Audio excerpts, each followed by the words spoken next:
ፉትኖት መምህር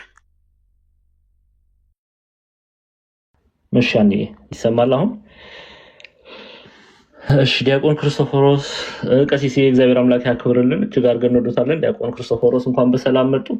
መልእክት ካለ ድንገት እርሶም መልእክት ያስተላልፉና ካልሆነ ወደ ትምህርታችን እንሂድ። መልእክት ካለ ዲያቆን ክርስቶፎሮስ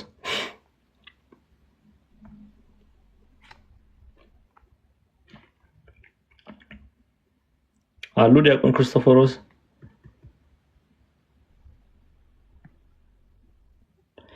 እሺ፣ ምናልባት ኔትወርክ ያስቸገራቸው ሊሆን ይችላል፣ ወይ በኋላ ላይ ትምህርቱ ፍጻሜ ላይ ድምጻቸውን ያሰሙን ይሆናል። እሺ፣ ሁላችሁም እንግዲህ ያው ትምህርቱን እየተማራችሁ ሼር ማድረግ አትርሱ፣ ለሌሎች ይዳረስ ዘንድ ሼር እንድታደርጉ አደራ ማለት እንወዳለሁ። በስመ አብ ወወልድ ወመንፈስ ቅዱስ አሐዱ አምላክ አሜን። በድጋሚ እግዚአብሔር ቤተሰቦች፣ የእናታችን የቅድስት ድንግል ማርያም ወዳጆች፣ በወደደን ስለኛም ራሱን አሳልፎ በሰጠው በጌታችን በመድኃኒታችን በኢየሱስ ክርስቶስ ፍቅር ሁላችሁንም ሰላም እያልኳችሁ እንግዲህ እግዚአብሔር አምላክ በወደደና በፈቀደ መጠን የጀመርነውን የዮሐንስ ራዕይ መጽሐፍ ቅዱስ ጥናት ምዕራፍ 5 ፍጻሜውን ዛሬ የምንመለከት ይሆናል። እንግዲህ ምዕራፍ 5 በአርብ ዕለት ምዕራፍ 5 ከቁጥር 1 እስከ 4 ያለውን ክፍል በስፋት ተመልክተን ነበረ። ምናልባት ያመለጣችሁ ሰዎች ልትኖሩ ስለምትችሉ መለስ ብላችሁ የዮሐንስ ራዕይ ምዕራፍ 5 ከቁጥር 1 እስከ 4 የተማርነውን ክፍል ተመልከቱት። ሙሉ ሐሳቡን ለመረዳት ምዕራፍ 5ን ሙሉ የሆነውን ሐሳብ ለመረዳት ወደ ኋላ መመለስ የተገባ ነውና ያንን እንድታደርጉ አደራላለሁ። ዛሬ እንግዲህ ከቁጥር 5 ጀምሮ ነው የምንነሳው። ጌታችን መድኃኒታችን ኢየሱስ ክርስቶስ ከይሁዳ ነገድ እንደሆነ የሚናገርበት ክፍል እናያለን። የዳዊት ስር ተብሏል፣ የይሁዳ ነገድ ተብሏል፣ በአንበሳ ተመስሏል። እነዚህ ነጥቦች ምንን ያሳያሉ? በተለይ ቁጥር 5 ላይ ምንን ነው የሚያሳዩት የሚለውን ሐሳብ እያየን ነው የምንሄደው። ምዕራፍ 5 ቁጥር 5 ላይ ከሽማግሌዎቹ አንዱ አታልቅስ፣ እነሆ ከይሁዳ ነገድ የሆነው አንበሳ እርሱም የዳዊት ስር መጽሐፉን ይዘረጋ ዘንድ ሰባቱንም ማህተም ይፈታ ዘንድ ድል ነስቷል አለኝ ይላል። እንግዲህ ቅዱስ ዮሐንስ አቡቀለምሲስ ቅዱስ ዮሐንስ ወልደ ዘብዴዎስ ምዕራፍ 5 ቁጥር 4 ላይ መጽሐፉን የሚፈታ ከፍጥረት መካከል እንደሌለ ባየ ጊዜ እጅግ በሐዘን ውስጥ ሆኖ እንዳለቀሰ አይተናል። ለምን አለቀሰ? ለቤተክርስቲያን ልጆች ነው ያለቀሰው። የቤተክርስቲያን ልጆች ነው ያለቀሰው። ቅዱስ ዮሐንስ እየመጣ ያለውን ቅጣት ቢያውቁ ኖሮ ይጠነቀቃሉ በሚል ሐሳቤ እንዳለቀሰላት ምድራውያንም ሆነ ሰማያውያን መላእክት፣ ምድራውያን መላእክት የተባሉት ሐዋርያት፣ ሰማያውያን መላእክት የተባሉት ቅዱሳን መላእክት የሰው ልጅ መዳን ያሳስባቸዋልና በዛ ምክንያት እንዳለቀሰ በስፋት አይተናል። በማልቀስ በታላቅ ሐዘን ውስጥ ሆኖ ግን ከሽማግሌዎቹም አንዱ አታልቅስ፣ አታልቅስ፣ እነሆ ከይሁዳ ነገድ የሆነ አንበሳ እርሱም የዳዊት ስር መጽሐፉን ይዘረጋ ዘንድ ሰባቱንም ማህተም ይፈታ ዘንድ ድል ነስቷል አለኝ ይላል። ስለዚህ በሐዘን ውስጥ ሆኖ ሳለ፣ በማልቀስ ውስጥ ሆኖ ሳለ ተስፋ ነው የሰጠው። ተስፋ ከቅዱሳን መላእክት መካከል አንዱ መጥቶ ተስፋን እንደሰጠው ነው የምናነበው። አታልቅስ፣ እነሆ መጽሐፉን ይፈታ ዘንድ ድል ያደረገ ከይሁዳ ነገድ የሆነ አንበሳ እርሱም የዳዊት ስር መጽሐፉን ይዘረጋ ዘንድ ሰባቱንም ማህተም ይፈታ ዘንድ ድል ነስቷል አለኝ ብሎ ቅዱስ ዮሐንስን ሲያጽናናው፣ ቅዱስ ዮሐንስ አቡቀለምሲስን ሲያጽናናው ነው የምናየው። ምን ማለት ነው የሚለውን አሁን በስፋት እናያለን። ጌታችን መድኃኒታችን ኢየሱስ ክርስቶስ በአንበሳ ተመስሏል። ያንን እናያለን። ይሄ ከዛ ይሁዳ ነገድ የሚለውን ዳዊት ስር ስለምን ተባለ የሚለውን ነጥቦች እናነሳለን። እንግዲህ ሁለት አባቶችን እናነሳለን። አይ ቲንክ ከዚህ ወደፊትም ይሄ አንበሳ ጌታችን መድኃኒታችን ኢየሱስ ክርስቶስ በአንበሳ የሚመሰልበትን ምክንያት ቅዱስ ዮሐንስ አፈወርቅንና አንዴ ጠብቁኝ። መጀመሪያ ቅዱስ ዮሐንስ ከዛ ቅዱስ ቄርሎስ ዘኢየሩሳሌም ሁለቱን አባቶች የምናይ ይሆናል። መጀመሪያ ቅዱስ ዮሐንስ አፈወርቅን እናያለን። As the lion is feared not only when it is awake, but also when it is asleep. Okay, in the same way, the Lord Jesus is feared not only before the cross, but also while he was on the cross. At the very moment of his days, he was feared. Days became as nothing, for he vanished its power. Okay, ምን ማለት ነው? አንበሳ የሚፈራው በነቃ ጊዜ ብቻ አይደለም ይለናል ቅዱስ ዮሐንስ አፈወርቅ። ኦኬ፣ አንበሳ ምናልባት ገጠር ኖራችሁ የምታውቁ ሰዎች ይሄንን ሂደት ልታውቁ ልትረዱ ትችላላችሁ። ብዙ ጊዜ አንበሳ የሚፈራው በነቃ ጊዜ ብቻ አይደለም፣ በተኛ ጊዜም እንጂ። ኦኬ፣ ጌታችን ከመስቀሉ በፊት ብቻ ሳይሆን በተሰቀለም ጊዜ አጋንንትን የሚያስፈራ ነው። ሞትን በቀመሰበት በዚያች ሰዓት የሚፈራ ነበር። ሞትን በቀመሰባት በዛች ሰዓት የሚያስፈራ ነበር። ሞት በርሱ ላይ የሚያስፈራ ነበር። ሞት በርሱ ላይ ስልጣን አልነበረውምና ስልጣኑን ገፍቶታልና ይላል ቅዱስ ዮሐንስ አፈወርቅ። ለዚህ በአንበሳ ይመሰላል። አንበሳ as the lion is feared not only when it's awake. አንበሳ በነቃ ጊዜ ብቻ አይደለም የሚፈራው። ኦኬ፣ በነቃ ጊዜ ብቻ አይደለም አንበሳ የሚፈራው, but also when it is sleep. በተኛም ጊዜ ያስፈራል አንበሳ። ኦኬ፣ ሰዎች ሲያዩት ያስፈራል. In the same way, the Lord Jesus Christ is feared. አንበሳው በተኛ ሰዓትና በነቃ ሰዓት እንደሚፈራ ኢየሱስ ክርስቶስም ይፈራል። ማን ነው የሚፈራው? ዲያብሎስ። not only before the cross, መስቀል ላይ ያለ ብቻ ሳይሆን ከመስቀልም በፊት በመስቀል ላይ የሚያለ ጌታችን መድኃኒታችን ኢየሱስ ክርስቶስን ማን ይፈራዋል? ዲያብሎስ ይፈራዋል። ጌታችን ከመስቀሉ በፊት ብቻ ሳይሆን በተሰቀለም ጊዜ አጋንንትን የሚያስፈራ ነው። ስለዚህ በአንበሳ ይመሰላል። but also while he was on the cross, በመስቀልም ላይ ያለ at the very moment of his days, okay, በመስቀል ላይ በሞት ላይ እያለ እንኳን he was feared. okay, ሞትን በቀመሰባት በዚያች ሰዓት የሚያስፈራ ነበረ ጌታችን መድኃኒታችን ኢየሱስ ክርስቶስ። ማን ነው ግን የሚፈራው? ዲያብሎስ። he was feared. Days became as nothing, for he vanished its power. ምን ማለት ነው? ሞት በእርሱ ላይ ስልጣን አልነበረውም፣ ስልጣኑ ገፎታልና። ማን ነው ስልጣኑን የገፈፈው? ጌታችን መድኃኒታችን ኢየሱስ ክርስቶስ። ስለዚህ በአንበሳ ሲመሰል እናያለን። ኦኬ፣ ይሄንን ነው። ለዚህ ምክንያት ነው በአንበሳ ጌታችን መድኃኒታችን ኢየሱስ ክርስቶስ በራዕየ ዮሐንስ ምዕራፍ 5 ላይ የተመሰለው። እሺ፣ ሴንት ሲሪያል ኦፍ ጀሩሳሌም ማለትም ቅዱስ ቄርሎስ ዘኢየሩሳሌም ደግሞ ምን ይለናል? he is called lion not for being fierce to mankind, but as a sign called lion in contrast to our enemy, the lion who roars to devour those who are deceived by him. As the strong lion coming from the tribe of Judah, he saves the beliefs and destroys the enemy. ለምንድን ነው በአንበሳ የተመሰለው? በተው ራእይ ላይ ስታዩት ጌታችን መድኃኒታችን ኢየሱስ ክርስቶስ በአንበሳ ምሳሌ ተመስሏል። ስለምን በአንበሳ ምሳሌ ተመሰለ የሚለውን ሐሳብ ነው ቅዱስ ቄርሎስ ዘኢየሩሳሌም የሚያብራራው። ቅዱስ ቄርሎስ ዘኢየሩሳሌም የሚያብራራው እሱን ደግሞ እናያለን። ምን እያለ ነው? አንበሳ የተባለው ኢየሱስ ክርስቶስን ነው። አንበሳ የተባለው የሰው ልጆችን ስለሚያስፈራ አይደለም። በደንብ ስሙ። ጌታችን መድኃኒታችን ኢየሱስ ክርስቶስ አንበሳ የተባለው የሰው ልጆችን ስለሚያስፈራ አይደለም፣ ስለ መንግስቱ ነው እንጂ በርሱ የሚታለሉትን ሁሉ ለመዋጥ በዙሪያቸው ከሚዞረውና ከሚያገሳው ከጠላታችን አንበሳ በተቃራኒ አንበሳ ተባለ። በመጽሐፍ ቅዱስ ላይ ዲያብሎስ እንደሚያገሳ አንበሳ ተብሎ ተጠርቷል። እንዲህ ባለ አጠራር አይደለም ኢየሱስ ክርስቶስን አንበሳ የምንለው እያለ ነው ቅዱስ ቄርሎስ ኢየሩሳሌም። ምን እያለ ነው? በደንብ ልንሰማውና ልንረዳ ያስፈልጋል። ኦኬ፣ ዲያብሎስ በተጠራበት አውድ አይደለም እኛ የምንጠራው። ሎቱ ስብሐት። ኢየሱስ ክርስቶስ አንበሳ ሲባል አንበሳ የተባለው የሰው ልጆችን ስለሚያስፈራቸው አይደለም። ኦኬ፣ ስለ መንግስቱ ነው እንጂ በእርሱ የሚታለሉትን ሁሉ ለመዋጥ በዙሪያቸው ከሚዞረውና ከሚያገሳው ከጠላታችን ዲያብሎስ ማለት ከጠላታችን አንበሳ በተቃራኒ አንበሳ ተባለ። ከይሁዳ ነገር የሚወለድ አንበሳ ጠላታችንን ድል አድርጎ አማኞችን የሚያድን አንበሳ ነውና። እየሰማችሁ ነው? ለዛ ነው እንመለስ።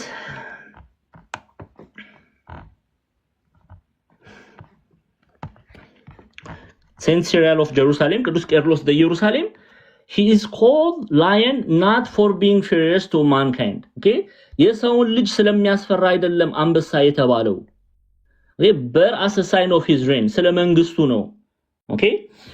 His firmness and the trust in him, he was called the lion in contrast to our enemy the lion who roars to devour those who are deceived by him. ምን ይያለ ነው? በእርሱ ያነጻጽረዋል። ኦኬ ዲያብሎስ እንደሚያገሳ አንበሳ ተብሎ በመጽሐፍ ስለተጠቀሰ እንደዛ አይነት አንበሳ አይደለም ጌታችን መራችን ኢየሱስ ክርስቶስ። የጌታችን የመድኃኒታችን ኢየሱስ ክርስቶስ አንበሳ ተብሎ መጠራቱ ኦኬ በእርሱ አማኞችን የሚያድን አንበሳ ነው። አንበሳ የተባለው ኢየሱስ ክርስቶስ ይህ አንበሳ የተባለው ኢየሱስ ክርስቶስ ከጠላታችን ከዲያብሎስ እንደሚያገሳ አንበሳ በተባለው እይታ አይደለም የምናየው። ሰውን ለማሳሳት ሰውን በስህተት ለመውሰድ በዙሪያ ከሚዞረው ዲያብሎስ ከተመሰለበት አንበሳ ጋር አናነጻጽረውም። ጌታችን መራችን ኢየሱስ ክርስቶስ አንበሳ ምንለው ጠላታችንን ኦኬ ዲያብሎስን ድል አድርጎ አማኞችን የሚያድን ነውና በእርሱ የሚያምኑ የእርሱ ደቀ መዝሙሮችን የሚያድን አንበሳ ነው ብሎ ቅዱስ ቄርሎስ ዘኢየሩሳሌም በንጽጽር ኢየሱስ ክርስቶስ ለምን አንበሳ የተባለበትን ክፍል ያብራራል። ኦኬ እሺ እንመለስ ወደ ራዕየ ዮሐንስ። እነሆ ከይሁዳ ነገድ የሆነው አንበሳ ከይሁዳ ነገድ የሆነው አንበሳ ለምን ተባለ? ጌታችን መራችን ኢየሱስ ክርስቶስ ከቤተ እስራኤል ከነገ ይሁዳ ከዳዊት ዘር እንደሚመጣ ነው እየተናገረ ያለው። ኦኬ ከዳዊት ዘር እንደሚመጣ አስቀድሞ ነቢያት ተናግረዋል፣ በመጽሐፍ ተነግሯል። ይሄንን ምናይ ይሆናል። በተለይ ዘፍጥረት 49 ዘፍጥረት የይስሐቅ ልጅ ያዕቆብ በዘፍጥረት 49 ከቁጥር 9 እስከ 10 ያለውን ክፍል እንመልከታለን። ኦኬ ዘፍጥረት አንዴ ኦሪት ዘፍጥረት 49 ተከፍቱልኛላችሁ። የተነገረ የትንቢት ቃል አለ። ከቁጥር ስንት አልኳችሁ? 9 ማለት ነው። ተመልከቱ። ይሁዳ የአንበሳ ደቦል ነው። ልጄ ሆይ ከአደንህ ወጣ፣ እንዳንበሳ አሸመቀ፣ እንደ ሴት አንበሳም አደባ። ያስነሳውስ ዘንድ ማን ይችላል? በትረ መንግስቱ ከይሁዳ አይጠፋም፣ የገዢም ዘንግ ከእግሮቹ መካከል ገዢ የሆነው እስኪመጣ ድረስ የአሕዛብ መታዘዝም ለእርሱ ይሆናል። ውርንጫውንም በወይን ግንድ ያስራል፣ የአህያይቱንም ግልግል በወይን አረግ፣ ልብሱንም በወይን ያጥባል፣ መጎናጸፊያውም በወይን ደም፣ ዓይኑም ከወይን ይቀላል፣ እርሱም ከወተት ነጭ ይሆናል። ዛብሎን በባህር ዳር ይቀመጣል፣ እርሱም ለመርከበኞች ወደብ ይሆናል፣ ዳርቻቸውም እስከ ሲዶና ድረስ ነው እያለ ይቀጥላል። ግን በትረ መንግስቱ ከየት ይወጣል አለ? በትረ መንግስት ከይሁዳ አይጠፋም፣ የገዢም ዘንግ ከእግሮቹ መካከል ገዢ የሆነ እስኪመጣ ድረስ የአሕዛብን መታዘዝ ለእርሱ ይሆናል ይላል። ይሄ የተነገረው ለጌታችን ለመድኃኒታችን ለኢየሱስ ክርስቶስ ነው። ኦኬ ከይሁዳ ነገድ ከዳዊት ዘር እንደሚመጣ የተነገረ ትንቢት ነው። ለዛ ነው በራእይ ላይ ነገዱን ሲናገር ከይሁዳ ነገድ የሆነው አንበሳ ከይሁዳ ነገድ የመጣው አንበሳ እርሱም የዳዊት ስር የዳዊት ስር መጽሐፉን ይዘረጋ ዘንድ ሰባቱን ማህተም ይፈታ ዘንድ ድል ነስቷልና አለኝ። ኦኬ የዳዊት ዘር ይለዋል። ጌታችን መራችን ኢየሱስ ክርስቶስ በዚሁ በራእይ መጽሐፍ ላይ ምዕራፍ 22 ቁጥር 16 ማስረጃ ለምትይዙ ምን ብሎ እንደ ራሱን ሲጠራ ትመለከታላችሁ። ተመልከቱ። እኔ ኢየሱስ በአብያተ ክርስቲያናት ዘንድ ይህን እንዲመሰክርላችሁ መልአኬን ላኩ ካለ በኋላ እኔ አለ የዳዊት ስርና ዘር ነኝ። እኔ ምንድነኝ አለ? የዳዊት ስርና ዘር ነኝ፣ የሚያበራም የንጋት ኮከብ ነኝ ይላል። ኦኬ የሚያበራም የንጋት ኮከብ ነኝ። በወንጌል ላይም በማቴዎስ ወንጌል የዳዊት ልጅ ተብሎ ተጠርቷል። ጌታችን መድኃኒታችን ኢየሱስ ክርስቶስ የዳዊት ልጅ የተባለበት ምስጢር ምንድነው? ከዳዊት ዘር እንደሚመጣ ኦኬ የእናታችን የቅድስት ድንግል ማርያም ልጅ መሆኑን ለማጠቀስ ነው። ኦኬ አንዴ ግብፃውያን መተርጉማን the tribe of Judah, the root of David, it is him about whom Moses and the prophets wrote. Okay, ሊቀ ነቢያት ሙሴ ነቢያቶቹ ደቂቀ ነቢያት ኦኬ ሜጀር ኤንድ ማይነር የምንላቸው ቅዱሳን ነቢያቶችም ስለ ኢየሱስ ክርስቶስ ነው የጻፉት። ኦኬ አበይት ነቢያት የምንላቸው ደቂቀ ነቢያት የምንላቸው ስለማን ጽፈዋል? ስለ ኢየሱስ ክርስቶስ ጽፈዋል። ሙሴ ስለማን ነው የተናገረው? ስለማን ነው የጠቆመው? ስለማን ነው ያሳየን? ስለ ኢየሱስ ክርስቶስ about whom Moses and the prophets wrote. He is from the tribe of Judah ይላል። ኦኬ ቅድም 49 ያነበብኩት ክፍል ማለት ነው። ዘፍጥረት 49 ከቁጥር 9 ጀምሮ ማለት ነው። ያ ትንቢት የተነገረለት ኢየሱስ ክርስቶስ ነው። እሱ ከነገደ ይሁዳ ነው የሚወጣው። the root of David ይላል። ኢሳይያስ 11 ላይም ይናገራል እናየዋለን። ኢሳይያስ ምዕራፍ 11 ቁጥር 1 ላይ ምንድነው የሚለው ስለ ኢየሱስ ክርስቶስ ሲናገር እንመለስና እንየው። ትንቢተ ኢሳይያስ ምዕራፍ 11 ይሄው ምዕራፍ 11 ቁጥር 1 ከእሴይ ግንድ በትር ይወጣል፣ ከስሩም ቁጥቋጦ ያፈራል። የእግዚአብሔር መንፈስ የጥበብና የማስተዋል መንፈስ፣ የምክርና የኃይል መንፈስ፣ የእውቀትና እግዚአብሔርን መፍራት መንፈስ ያርፍበታል። እግዚአብሔር በመፍራቱ ደስታውን ያያል። አይኑም እንደምታይ አይፈርድም፣ ጆሮም እንደምትሰማ አይበይንም። ነገር ግን ለድሆች በጽድቅ ይፈርዳል፣ ለምድርም የዋሆች በቅንነት ይበይናል። በአፉም በትር ምድርን ይመታል፣ በከንፈሩም እስትንፋስ ክፉዎችን ይገድላል። የወገቡም መታጠቂያ ጽድቅ፣ የጎኑም መቀነት ታማኝነት ይሆናል። ስለዚህ the root of David የዳዊት ስር ተብሏል። ለምንድን ነው ከዳዊት ዘር የተባለው? ይቅርታ የዳዊት ዘር ተብሏል። the root of David and he called himself I am the root and offspring of David። ቅድም እንዳየነው ራሱንም ጌታችን መድኃኒታችን ኢየሱስ ክርስቶስ ምን አለ? እኔ የዳዊት ስርና ዘር ነኝ ይላል። ኦኬ ስርና ዘር ነኝ ብሏል። ለምን? for he is the creator of David። ለምን ይሄንን አለበት ቢሉ ይላሉ ሁለት ምክንያት ያነሳሉ። አንደኛ he is the creator of David ዳዊትን የፈጠረ እርሱ ነውና። ኦኬ ሁለተኛ and he became his son in the body በስጋ ልጁ ተብሏል። ኦኬ ከዳዊት ዘር የእናታችን የቅድስት ድንግል ማርያም ልጅ ተብሏል ጌታችን መድኃኒታችን ኢየሱስ ክርስቶስ። ስለዚህ he became his son in the body ኦኬ በስጋው ደግሞ የዳዊት ልጅ ተብሎ ተጠራ። እናታችን ቅድስት ድንግል ማርያም የዳዊት ዘር ስለሆነች ለዚህ ነው የይሁዳ ነገድ የዳዊት ዘር የሚለው መጽሐፉ። ግልጽ ነው ኦርቶዶክሳውያን ክርስቲያኖች?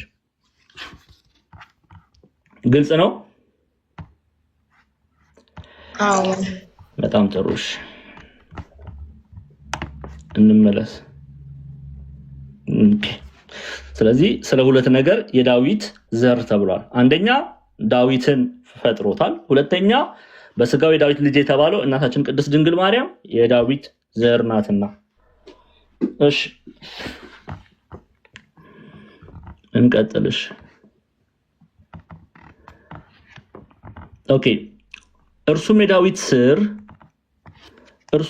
ስር መጽሐፉን ይዘረጋ ዘንድ ሰባቱንም ማህተም ይፈታ ዘንድ ድል ነስቷል አለኝ። ኦኬ ስለዚህ ይሄንን መጽሐፍ ይፈታ ዘንድ የተገባው ማን ነው? ኦኬ ከይሁዳ ነገድ የሆነው ከዳዊት ዘር የሆነው ኦኬ በአንበሳ የተመሰለው እርሱ ጌታችን መድኃኒታችን ኢየሱስ ክርስቶስ ይሄንን መጽሐፍ ይፈታ ዘንድ እርሱ የተገባ ነው። ስለዚህ አታልቅስ። ኦኬ ቅዱስ ዮሐንስ ሆይ አትዘን። አቡ ቀለምሲስ ቅዱስ ዮሐንስ ሆይ መጽሐፉን የሚፈታ እርሱ ነው። ከእርሱ ውጪ መጽሐፉን ይፈታ ዘንድ የተገባው ማንም አይደለም እያሉ ነው። ለምንድነው ሰባቱን ማህተም ይፈታ ዘንድ የተባለ? በባለፈው ይሄን አይተናል። ለምንድነው ሰባቱን ማህተም ፍጹም የሆነውን መለስ ብለን እንይ። በባለፈው ሳምንት ይሄ ሰባት የሚለውን ሐሳብ በደንብ አይተናል። ምናልባት መመለስ ካለብን እንመለሳለን፣ ችግር የለም። ሰባት ፍጹም ነው። ፍጹም ቁጥር ነው በመጽሐፍ ቅዱሳችን ላይ 7 ፍጹምነትን ነው የሚያሳየው። ይህም ትንቢት ወይም ዕውቀት ፈጽሞ በሰው ኃይል ሊደረስበት የማይቻል የተባለውን መጽሐፍ ሊፈታው የተገባው እርሱ ነው። የተሰወረውን የሚያውቅ ሚስጥሩን የሚገልጥ ፍጹም የሆነውን የእግዚአብሔርን ጥበብ የሚረዳው እርሱ ነው እያለ ነው። ግልጽ ነው ክርስቲያኖች፣ ግልጽ ነው። በደንብ እያየን ነው የምንሄደው። እሺ እንቀጥል። ስለዚህ የተሰወረውን ማን ያውቃል? ሚስጥሩን ማን ይገልጣል? በስላሴ ልቦና የታሰበውን ማን ይነግረናል ብለን አይተናል። ይሄንን ሊያደርግ የሚችል ኢየሱስ ክርስቶስ ነው። ከይሁዳ ነገድ የሆነው ከዳዊት ስር የሆነው መጽሐፉን ይዘረጋ ዘንድ 7ቱንም ማህተም ይፈታ ዘንድ ድል ነስቷል። ድል 7ቱንም ማህተም ይፈታ ዘንድ ድል ነስቷል አለኝ። ስለዚህ እስቲ መለስ ብለን እንሂድ። ከይሁዳ ነገድ የሆነው አንበሳ እርሱም የዳዊት ስር መጽሐፉንም ይዘረጋ ዘንድ 7ቱንም ማህተም ይፈታ ዘንድ ድል ነስቷል አለኝ። ሞትን ድል አድርጓል። ስለዚህ እርሱ የተገባው ነው። ለሰው ልጅ የሞተው እርሱ ነው። ሞትን ድል ያደረገ እርሱ ነው። ስለዚህ እርሱ መጽሐፉን ይፈታ ዘንድ የተገባው እርሱ ስለሆነ አታልቅስ። ስለዚህ ሲያጽናናው ነው የምናየው። ኦርቶዶክሳውያን ክርስቲያኖች መጽናኛችን ኢየሱስ ክርስቶስ ነው። ይሄን ልናቅና ልንረዳ ያስፈልጋል። የምንጽናናበት ውበታችን ኢየሱስ ክርስቶስ ነው። በጨለማ ውስጥ ሳለን ብርሃን የሆነን ኢየሱስ ክርስቶስ ነው። ተስፋ ከኛ ተወስዶ ባለበት ሰዓት ተስፋ የሆነን ኢየሱስ ክርስቶስ ነው። ሕይወትን የሰጠን ኢየሱስ ክርስቶስ ነው። ስለዚህ ልንጽናና የሚገባው በእርሱ ነው። አይሁዳውያን እንደሚሉት አይደለም። እኛ ክርስቲያኖች ነን። እርሱ ሕይወታችን ነው። እርሱ ምናችን ነው? ሕይወታችን ነው። የሞተልን እርሱ ነው። ለዚህ ነው በማቴዎስ ወንጌል ምዕራፍ 4 ላይ ምንድን ነው የሚለው? ቁጥር 16 ጀምሮ የነቢዩን የኢሳያስን ቃል በነቢዩም በኢሳያስ የዛብሎን ምድር፣ የንፍታሌም ምድር፣ የባህር መንገድ፣ በዮርዳኖስ ማዶ፣ የአህዛብ ገሊላ በጨለማ የተቀመጠው ሕዝብ ታላቅ ብርሃን አየ፣ በሞት ሀገርና ጥላ ለተቀመጡትም ብርሃን ወጣላቸው ይላል። ብርሃን የተባለ ኢየሱስ ክርስቶስ ነው። ለቅሷችንን የሚያብስ ኢየሱስ ክርስቶስ ነው። እሺ እንቀጥል።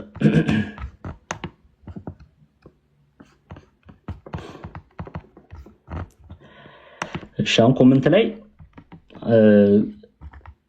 ግልጽ ከሆነ ምልክት አድርጉልኝና እንቀጥል ወደ ቀጣዩ ቁጥር።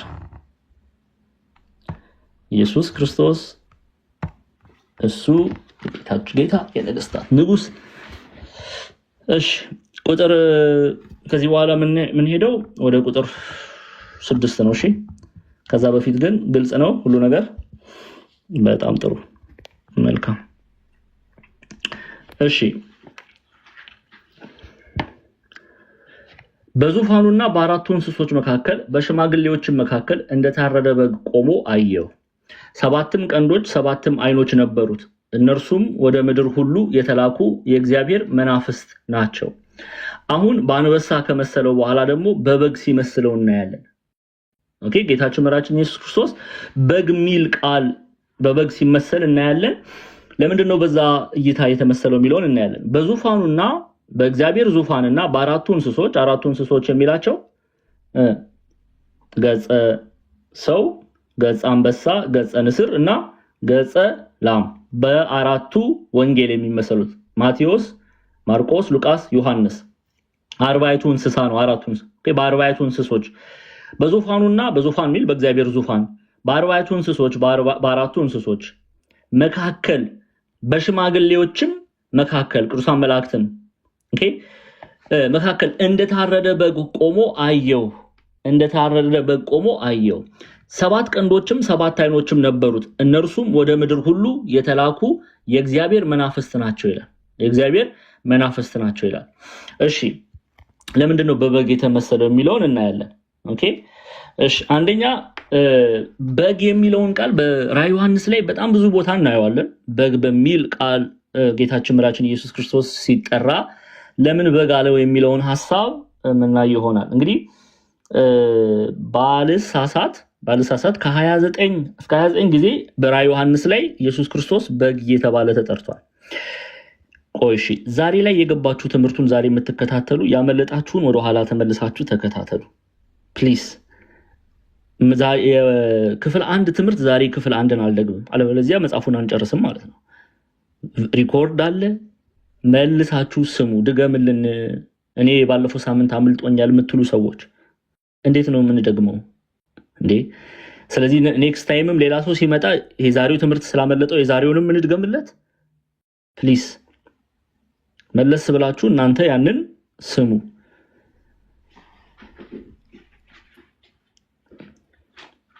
ስለዚህ ዛሬ ላይ ቀጥታ እንሂድ።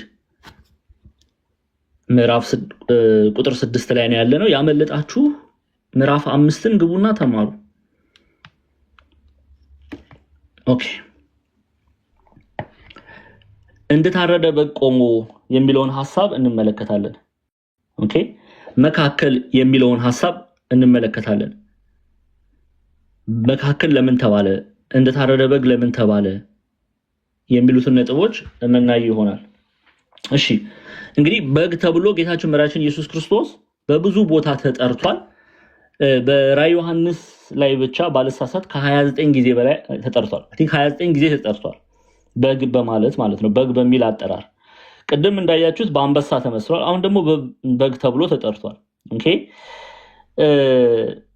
ለምን በግ ተብሎ ተጠራ የሚለውን ሐሳብ እናያለን። ዮሐንስ በወንጌል ላይ በዮሐንስ ወንጌል ምዕራፍ 1 ቁጥር 29 ላይ መጥምቁ ዮሐንስ በዮሐንስ ወንጌል ምዕራፍ 1 ቁጥር 29 ላይ በነገውም ዮሐንስ መጥምቁ ዮሐንስን ነው ኢየሱስን ወደ እርሱ ሲመጣ አይቶ እንዲህ አለ፣ እነሆ የዓለምን ኃጢአት የሚያስወግድ የእግዚአብሔር በግ ብሎ ጠርቶታል። ምን የሚያደርግ? የዓለምን ኃጢአት የሚያስወግድ የእግዚአብሔር በግ ብሎ ጠርቶታል። በኢሳይያስ 53 ላይም ጌታችን መድኃኒታችን ኢየሱስ ክርስቶስ በበግ ተመስሏል። ይኸው ኢሳይያስ 53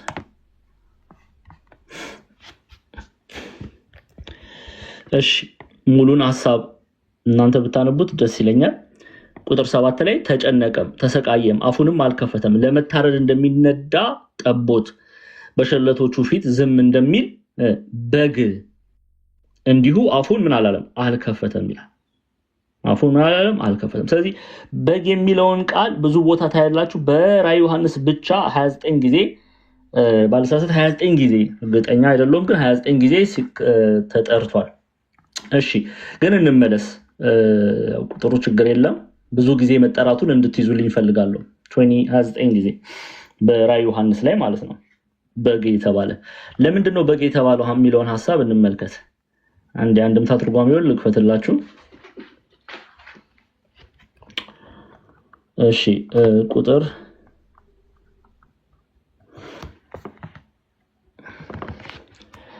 በ24ቱ ሊቃናት መካከል ባሉ በአራቱ ኪሩብ በመንበሩ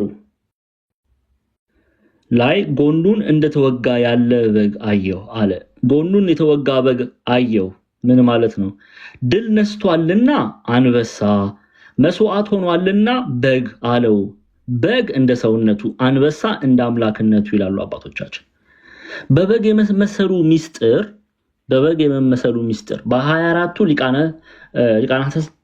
ካህናተ ሰማይ ኦኬ፣ በአርባዕቱ እንስሳ በአራቱ እንስሳት የሚለው አርባዕቱን እንስሳ ነው። 24ቱን ካህናተ ሰማይ የሚናገር ነው ሽማግሌ የሚለው ሐሳብ። ኤኒዌይስ 24ቱ አለቆች በእነርሱ መካከል በአርባዕቱ እንስሳ መካከል ይሄው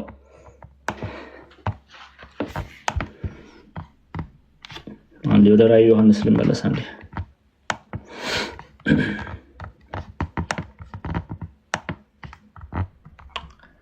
ኦኬ፣ ቁጥር 6 ላይ ነው ያለው። ይሄው በዙፋኑም በአራቱ እንስሶች መካከል በሽማግሌዎችም መካከል እንደታረደ በግ ቆሞ አየሁ። 7 ቀንዶች 7 ዓይኖች ነበሩት። እነርሱም ወደ ምድር ሁሉ የተላኩ የእግዚአብሔር መናፍስት ናቸው ይላል። ስለዚህ አሁን እያየን ያለነው ለምን በግ ተባለ? በዙፋኑ ሲል በእግዚአብሔር ዙፋን፣ በአራቱ እንስሳ 40 እንስሳ መካከል፣ በሽማግሌዎቹ መካከል እንደታረደ በግ ቆሞ አየሁ ይላል። እንደታረደ በግ ቆሞ አየሁ። ይህ አንድምታ ትርጓሜያችንን ላሳያችሁ ምን ብለው እንዳስቀመጡት አባቶቻችን። ለምን በዚህ ቃል ተጠራ?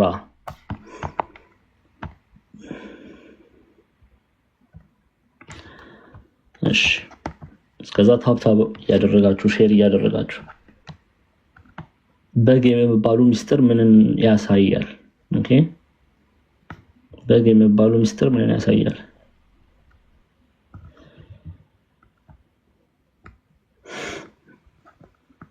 በግ የሚባሉ ሚስጥር ምንን ነው የሚያሳየው?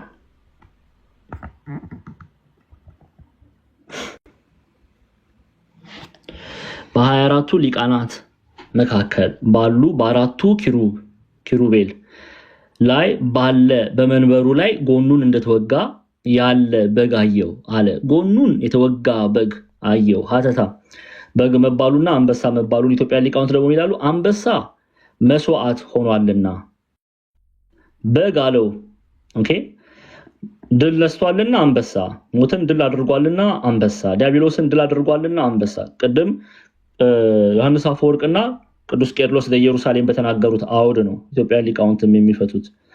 ድል ነስቷልና አንበሳ፣ መስዋዕት ሆኗልና ለሰው ልጆች መስዋዕት ሆኗልና በምን ተመሰለ? በበግ መስዋዕት ሆኗልና በግ አለው። በግ እንደ ሰውነቱ፣ አንበሳ እንደ አምላክነቱ ብለው ሊቃውንቱ ያስቀምጣሉ። እሺ በግ የተባለበት ምክንያት፣ አንበሳ የተባለበት ምክንያት እንዲህ ነው አባቶቻችን የሚያስረዱት።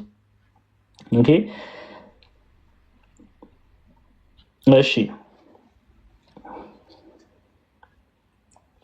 ለዚህ ነው መጥምቁ ዮሐንስ በዮሐንስ ወንጌል ምዕራፍ 1 ቁጥር 29 ላይ የዓለምን ኃጢአት የሚያስተሰሪ በግ በደሙ ዓለምን ኃጢአት የሚያስተሰሪ ስለሆነ ኢየሱስ ክርስቶስ በግ ተብሎ ተጠርቷል።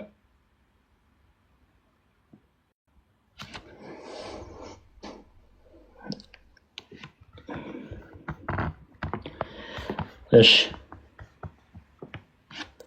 ግልጽ ነው ክርስቲያኖች፣ ግልጽ ነው በግ ተብሎ የተጠራበት አውድ።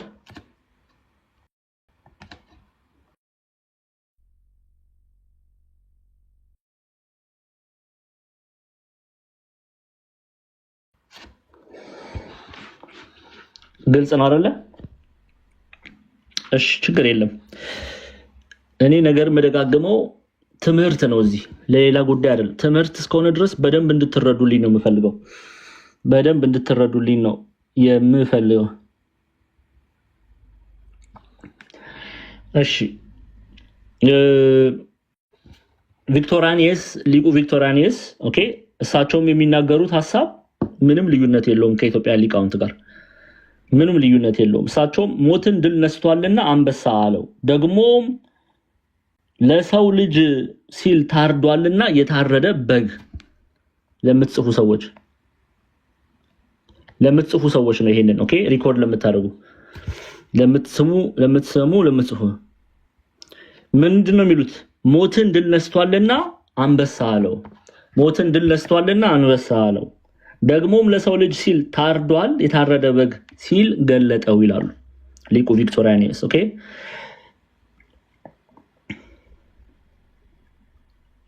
ሞትን ለምትጽፉ ነው አሁን ደግመዋለሁ ኦኬ። ደግሜ የሚለው የጻፋችሁ እንደሆነ ተስፋ ስለማደርግ ነው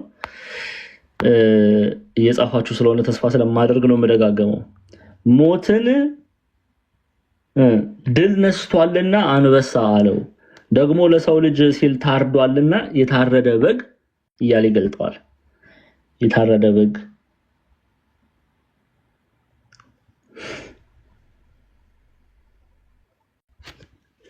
እሺ ይሄን ካየን መካከል የሚለውን ሐሳብ እናያለን። ስለዚህ በዙፋኑ በአራቱ እንስሶች መካከል በሽማግሌዎቹም መካከል እንደታረደ በግ ቆሞ አየሁ ይላል። ይሄ መካከል በሽማግሌዎቹ መካከል እንደታረደ በግ ቆሞ አየሁ፣ መካከል እንደታረደ በግ ቆሞ አየሁ የሚለውን ሐሳብ ነው የምናየው ከዚህ በኋላ። ስፔሻሊ መካከል መባሉ ምን ነው የሚያሳየው? ኦኬ በሽማግሌዎቹ መካከል እንደታረደ በግ ቆሞ አየው።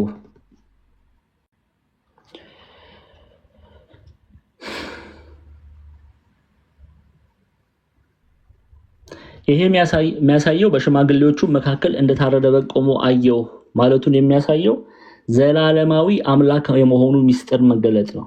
ኦኬ ዘላለማዊ አምላክ መሆኑን ለመግለጽ ነው።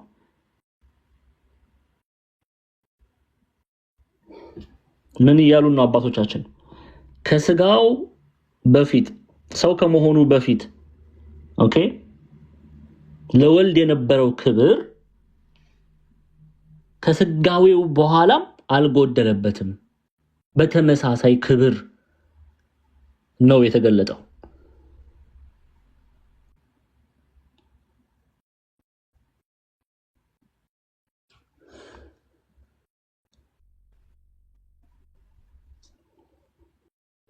እንደታረደ በግ ቆሞ አየው።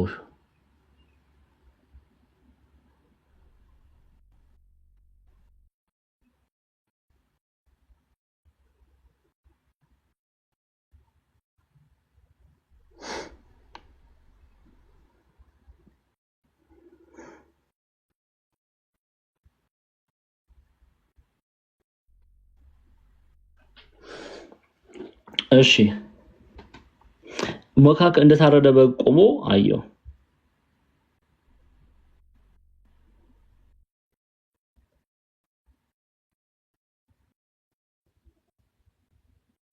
ስለዚህ ይሄ ክፍል የሚያሳየው በክብሩ እንዳልጎደለ ነው። ኦኬ ከስጋዌው በፊትም በኋላም ከስጋዌው በፊት ለወልድ የነበረው ክብር ሁሉ ከስጋዌው በኋላ አልጎደለበትም።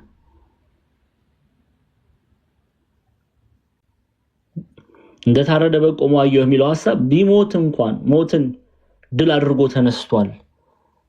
ቢሞት እንኳን በመለኮት ደግሞ ሕያው መሆኑን የሚያሳይ ነው።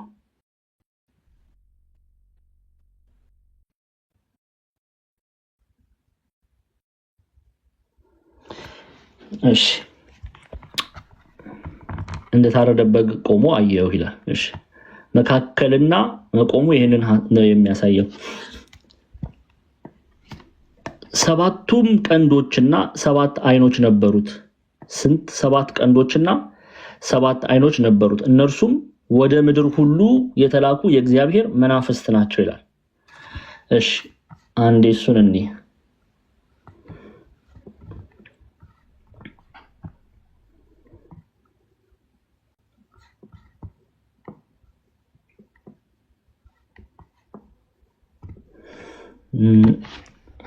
ኦኬ በበግ መመሰሉን እኒና እንቀጥላለን።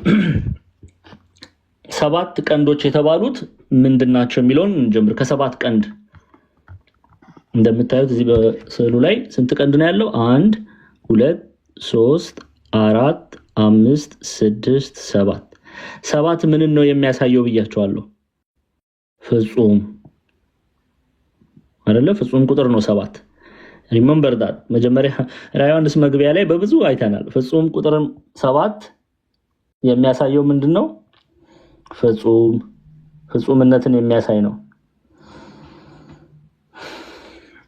እሺ አሁን እንመለስና እሱን ትይዙልኝና ወደ ዮሐንስ መጽሐፍ እንመለስ። ወደ ራዕይ መጽሐፍ ስንት ነው መጀመሪያ ያየው ያለው? ሰባት ቀንዶች።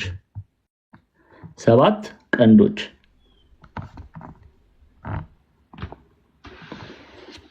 ሰባት ቀንዶች ሰባት ቀንዶች የመታየቱ ሚስጥር ይህ ነው። እንግዲህ ፍጹም ኃያል መሆኑን የሚገልጽ ነው።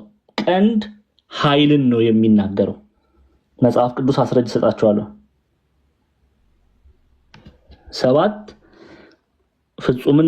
የፍጹምነት ቁጥር ነው። ቀንድ የኃይል የስልጣን ምሳሌ ይሉታል አባቶቻችን።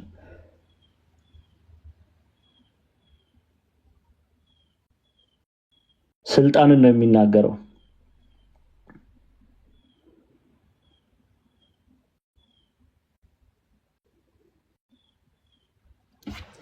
እሺ ስለዚህ 7 መሆኑ ፍጹም ስልጣኑ ፍጹም መሆኑ ኃይሉ ፍጹም መሆኑን ነው የሚያሳየው።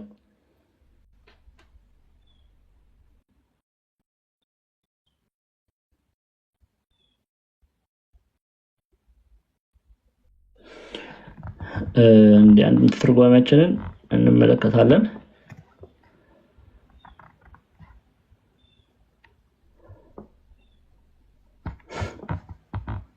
እንደ መጽሐፍ ቅዱስ አንዳንድ ክፍል እንዲህ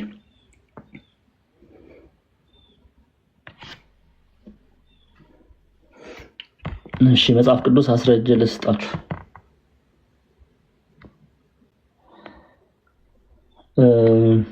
የኤርሚያስ መጽሐፍ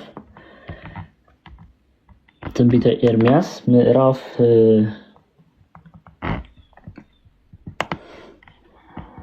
ትንቢተ ኤርሚያስ ምዕራፍ 48 ቁጥር 25 እሺ ምንድነው የሚለው?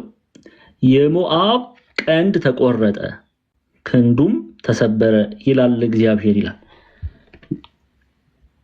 የሞዓብ ቀንድ ተቆረጠ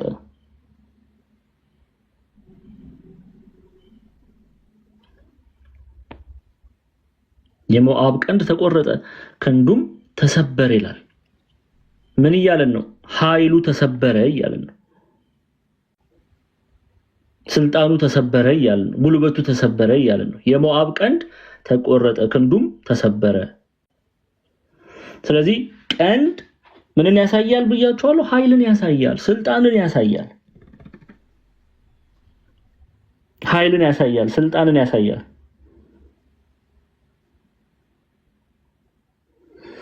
ሌላ መጽሐፍ ቅዱስ ማስረጃ ልስጣችሁ። ሌላ መጽሐፍ ቅዱስ ማስረጃ ልስጣችሁ።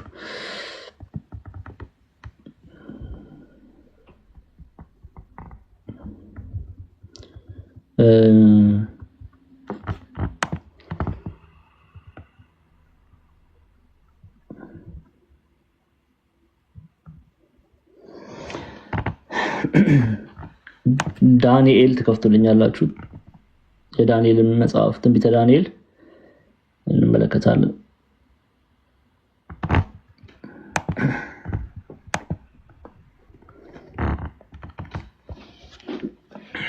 ኦኬ ከዚህም በኋላ በሌሊት ራእይ አየሁ፣ እነሆም የምታስፈራና የምታስደነግጥ እጅግም የበረታች ታላላቅም የብረት ጥርሶች የነበሯት አራተኛ አውሬ ነበረች። ትበላና ታደቅ ነበረ።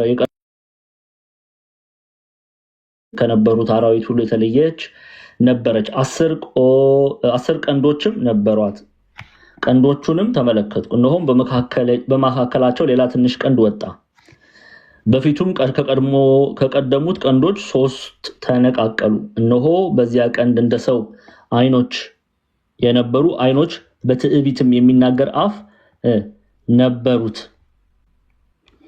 ቀንድ የሚለው ኃይልን ስልጣንን የሚያሳይ ክፍል ነው።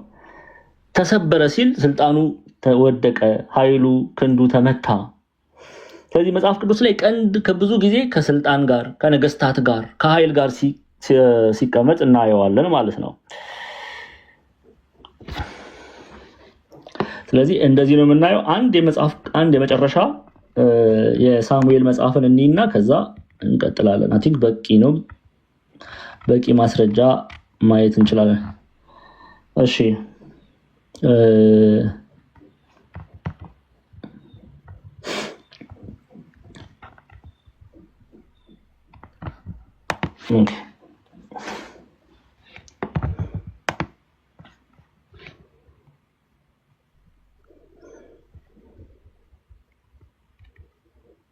ከዛ በፊት ሌላ አንድ የመጽሐፍ ቅዱስ ክፍል አንድ ይጠብቁኝ፣ አንዴ በደንብ በግልጽ ሐሳቡን ሊያስረዳ የሚችል የመጽሐፍ ቅዱስ ክፍል ልስጣችሁና ብንቀጥል ይሻላል።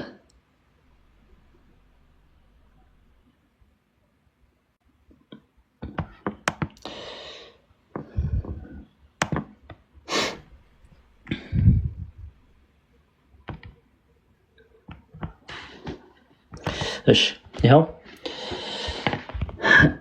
ለላሞች በኩር ግርማ ይሆናል። ቀንዶቹ በአንድ ቀንድ እንዳለው ናቸው። በእነርሱም እስከ ምድር ዳርቻ ያሉትን አህዛብ ሁሉ ምን ይላል? ይወጋል። የኤፍሬም እልፍ አላፍ የምናሴም አእላፋት እነርሱ ናቸው ይላል። ምን ያደርጋል አለ? በቀንዶቹ በእነርሱ እስከ ምድር ዳርቻ ያሉትን አህዛብ ሁሉ ይወጋል። ይሄም ኃይሉን የሚያሳይ ነው። ኦኬ፣ አህዛብን የሚወጋበት ኃይሉን የሚያሳይ ነው። የኤፍሬምም እልፍ አእላፋት የምናሴም አእላፋት እነርሱ ናቸው እያለ በዘዳግም መጽሐፍ ላይ ምዕራፍ 33 ቁጥር 17 ላይ ታያላችሁ። ስለዚህ እዚህ ክፍል ላይ ሰባትም ቀንዶች የተባሉት በጉ ላይ የታዩት ሰባትም ቀንዶች የሚያሳዩት ምን ነው? እነዚህ ሰባት ቀንዶች የጌታችን የመድኃኒታችን የኢየሱስ ክርስቶስን ፍጹም ኃይል፣ ፍጹም ስልጣን የሚናገሩ ናቸው። ፍጹም ኃይል፣ ፍጹም ስልጣን። እሺ ልቀጥል። ከዛስ በኋላ ምን አየ? ሰባት አይኖች ነበሩት ይላል። ሰባት ምን አይኖች ነበሩት? ምን ማለት ነው? አሁንም ሰባት ቁጥር እንዲያው ትምህርቱን ስንጀምር የምታስታውሱ ስለ ሰባት ቁጥር ብዙ ሰዓት ወስጄ ሙሉ ሌክቸር አድርጌያለሁ፣ አስረጅ ሰጥቻቸዋለሁ። ስለዚህ ሰባት ቁጥር ፍጹም ስላችሁ ስለተማርነው እሱን ወደ ማብራራት አልሄድም። ካስፈለገ ግን እሱን ማብራራት እንጀምራለን። ሰባት የሚለውን ክፍል ላይ እንትላይ አሁን በምናየው ክፍል ላይ ፍጹምነት ነው የሚናገረው። ሰባቱ አብያተ ክርስቲያናት ቢል ለሰባቱ አብያተ ክርስቲያናት ብቻ ብለን አይደለም የምናየው። ፍጹም ለሆነችው ኦኬ፣ ሙሉ ለሆነው በዓለም ዙሪያ ላለችው የጌታችን የመድኃኒታችን የኢየሱስ ክርስቶስ ቤተክርስቲያን የተላከ መልእክት ነው። ሰባት የሚለው ቃል የምንጠቀመው ብዙ ጊዜ በራዕይ መጽሐፍ ላይ ፍጹምነትን እንመለከታለን። ሰባት አይኖች ሲል ምን እያለን ነው? ፍጹም የሆኑ አይኖች አሉት፣ ሁሉን ማየት የሚችሉ እንዳያዩ የሚጋርዳቸው፣ የሚከለክላቸው፣ የሚሸፍናቸው የለም። የእግዚአብሔር አይኖች ሁሉን ያያሉ፣ ሁሉን ይመረምራሉ፣ ሁሉን ይመለከታሉ፣ ሁሉን ያያሉ። እግዚአብሔር ወልድ ኢየሱስ ክርስቶስ በበግ የተመሰለው የታረደው በግ በአንበሳ የተመሰለው ሁሉን የሚያይ ነው። ግልጽ ነው። ኦኬ፣ ሁሉን ማየት የሚችል መሆኑን ሲገልጽ ነው ሰባት አይኖች የተባሉት። ከእግዚአብሔር የሚሰወር የሚደበቅ የሌለ መሆኑን ለመግለጽ ነው። ስለዚህ ሰባት አይኖች ነበሩት ይላል። ያው ሰባት አይኖች ነበሩት መባሉ የእግዚአብሔር አይኖች ፍጹም ናቸው፣ ሁሉን ማየት ይችላሉ። እንዳያዩ የሚከለክላቸው ምንም አይነት ኃይል የለም። ኦኬ፣ ምንም አይን እንዳያዩ የሰውን ልጅ የሚያደርገውን የሚሰራውን ልብና ኩላሊትን እንዳይመረምሩ የሚከለክል ኃይል የለም። እየተረዳችሁ ነው? ግን ቆይ እስቲ እኔ እኮ በደንብ እየተረዳችሁ ነው? እሺ፣ ኮሜንት ላይ ጻፉ። አውቃለሁ እያደረጋችሁ ስለሆነ ምናልባት በኮሜንት ላይ አስቀምጡልኝ መናገር ካልፈለጋችሁ። ግልጽ ነው? ሰባት ቀንድ ሰባት አይን ሚስጥሩ ግልጽ ነው?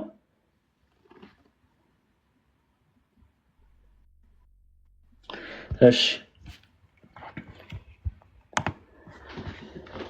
ሰባት ቀንዶች ሰባት አይኖች ነበሩት ካለ በኋላ እነርሱም ወደ ምድር ሁሉ የተላኩ የእግዚአብሔር መናፍስት ናቸው ደግሞ ይላል። እነርሱም ወደ ምድር ሁሉ የተላኩ የእግዚአብሔር መናፍስት ናቸው። ምን እያልን ነው? ሰባት ቀንዶች ሰባት አይኖች ሰባት ፍጹምን ነገር የሚያስረዳ ነው ብለናል። ምን ማለት ነው? እነርሱም ወደ ምድር ሁሉ የተላኩ የእግዚአብሔር መናፍስት ናቸው የተባለው። ይሄን ደግሞ ተመልከቱ።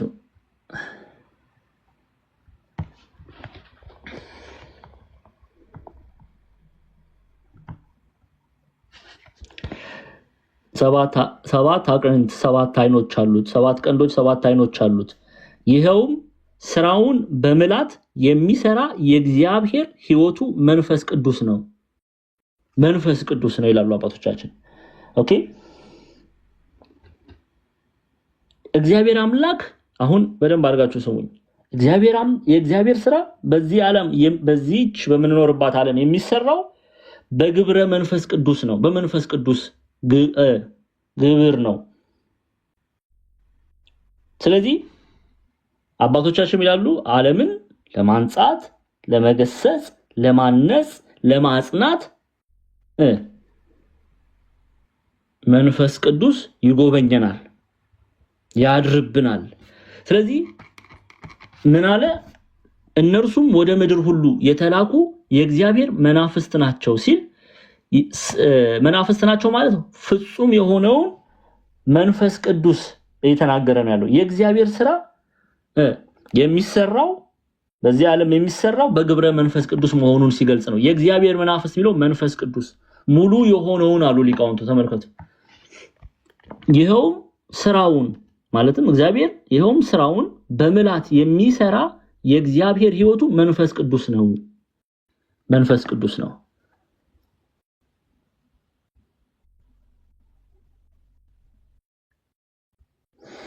ጌታችን መድኃኒታችን ኢየሱስ ክርስቶስ እርሱ ሄዶ ማንን ይልክልን ዘንድ ነግሮናል? መንፈስ ቅዱስን ይልክልን ዘንድ ነግሮናል።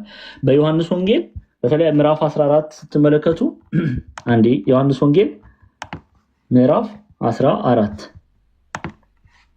ከቁጥር 15 ጀምሮ ላምብላችሁ ተመልከቱ።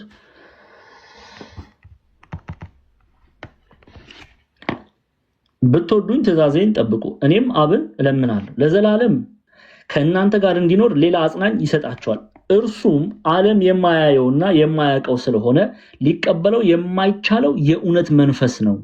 ነገር ግን ከእናንተ ዘንድ ስለሚኖር በውስጣችሁ ስለሚሆን እናንተ ታውቃላችሁ። ኦኬ። ከዛ ደግሞ ቁጥር 26 ላይ ስትመጡ ይላል ይኸው አብ በስሜ የሚልከው ግን መንፈስ ቅዱስ የሆነው አጽናኝ እርሱ ሁሉን ምን ይላችኋል? ያስተምራችኋል፣ እኔም የነገርኳችሁን ሁሉ ያሳስባችኋል። ስለዚህ ነው በአንድምታ ትርጓሜያችን ላይ እንደምትመለከቱት ይኸውም ስራውን በምላት የሚሰራ የእግዚአብሔር ሕይወቱ መንፈስ ቅዱስ ነው። የእግዚአብሔር ሕይወቱ መንፈስ ቅዱስ ነው። ለዛ ነው 7ቱ ቀንዶች የእግዚአብሔር ኃይል ስልጣን ብለናል። 7ቱ አይኖች ፍጹም የሆኑ አይኖች እንዳሉት እግዚአብሔር አምላክ እንዳያይ እንዳይመለከት የሚጋርደው ኃይል እንደሌለ የምናይበት ክፍል ነው። ነበሩት ካለ በኋላ እርሱም ወደ ምድር ሁሉ የተላኩ የእግዚአብሔር መናፍስት ናቸው ሲል ምን እያለን ነው? እግዚአብሔር አምላክ ስራውን ፍጹም የሆነው ሙሉ የሆነውን ስራውን የሚሰራው ይኸውም ስራው በምላት የሚሰራ የእግዚአብሔር ሕይወቱ መንፈስ ቅዱስ ነው ብለው ሊቃውንቱ ያስቀምጣሉ።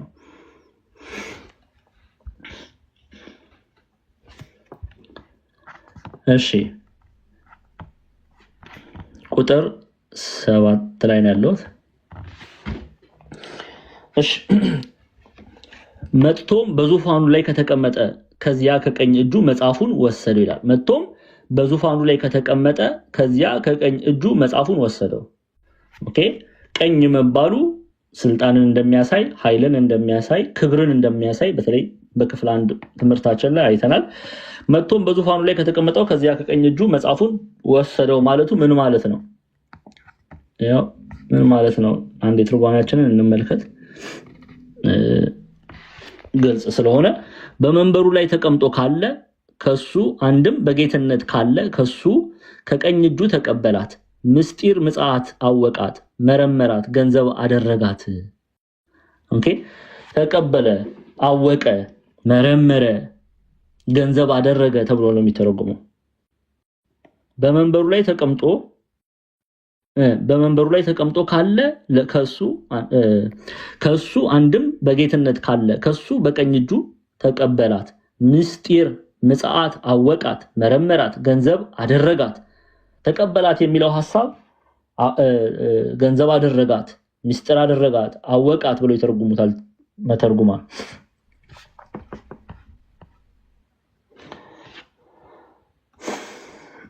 እሺ የምትጽፉ ሰዎች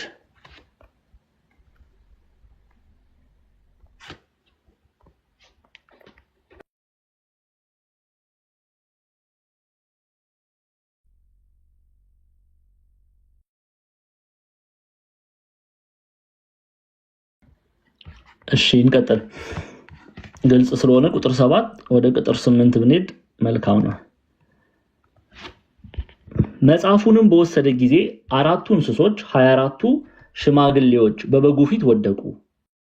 ኦኬ መጽሐፉን ምን ባደረገ? መጽሐፉን በወሰደ ጊዜ። ወሰደ የሚለው ቃል ምንድነው ብለን የምናየው?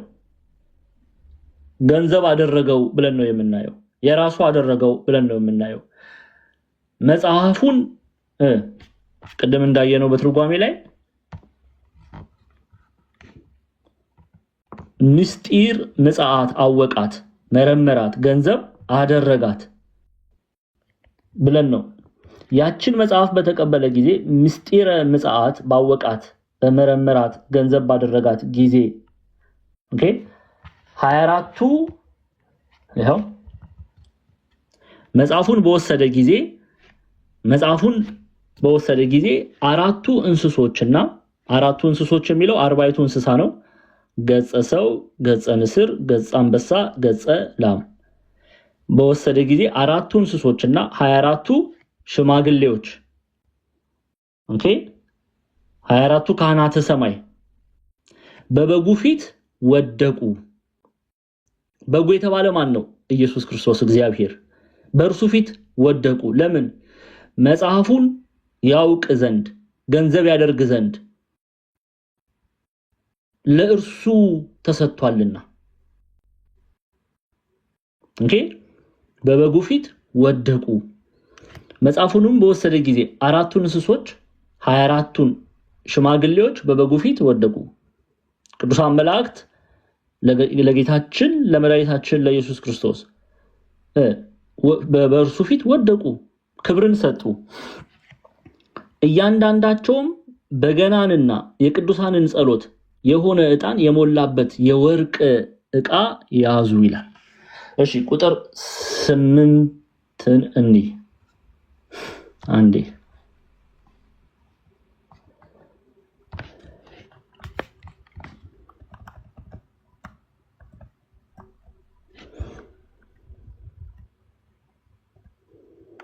እሺ አንዴ መለስ እንበልና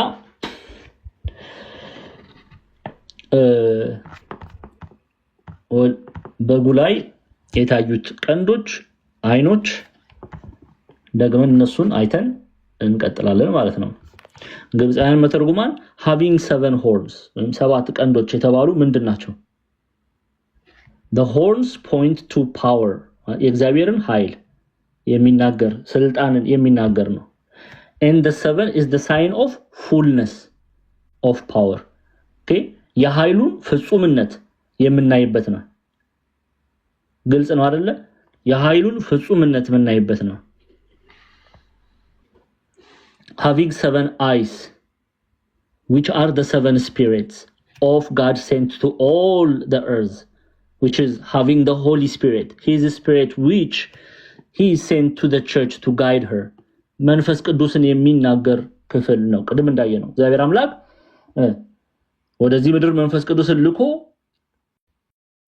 መንፈስ ቅዱስ የሚመራ የሚያነጻ የሚጠብቅ 7 መባሉ ግብሩ ስራው ፍጹም ሙሉ መሆኑን ለማስረዳት ነው።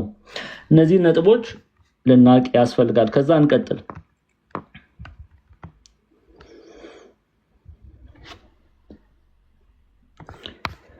እሺ ቁጥር 8 ላይ መጽሐፉን በወሰደ ጊዜ አራቱ እንስሶች 24ቱ ሽማግሌዎች በበጉ ፊት ወደቁ። መጽሐፉን ገንዘብ ባደረገ ጊዜ መጽሐፉን ገንዘብ ያደርግ የተገባው እርሱ ነውና እርሱ ነውና ቅድም በባለፈው ክፍል ምን ብለናል? አብ በአንድ ስም እንኳን አይፈርድም፣ ፍርድን ሁሉ ለማን ሰጠው ይላል? ለወልድ ሰጠው። ዮሐንስ ወንጌል ምዕራፍ 5 ላይ እንመለስ። ይኸው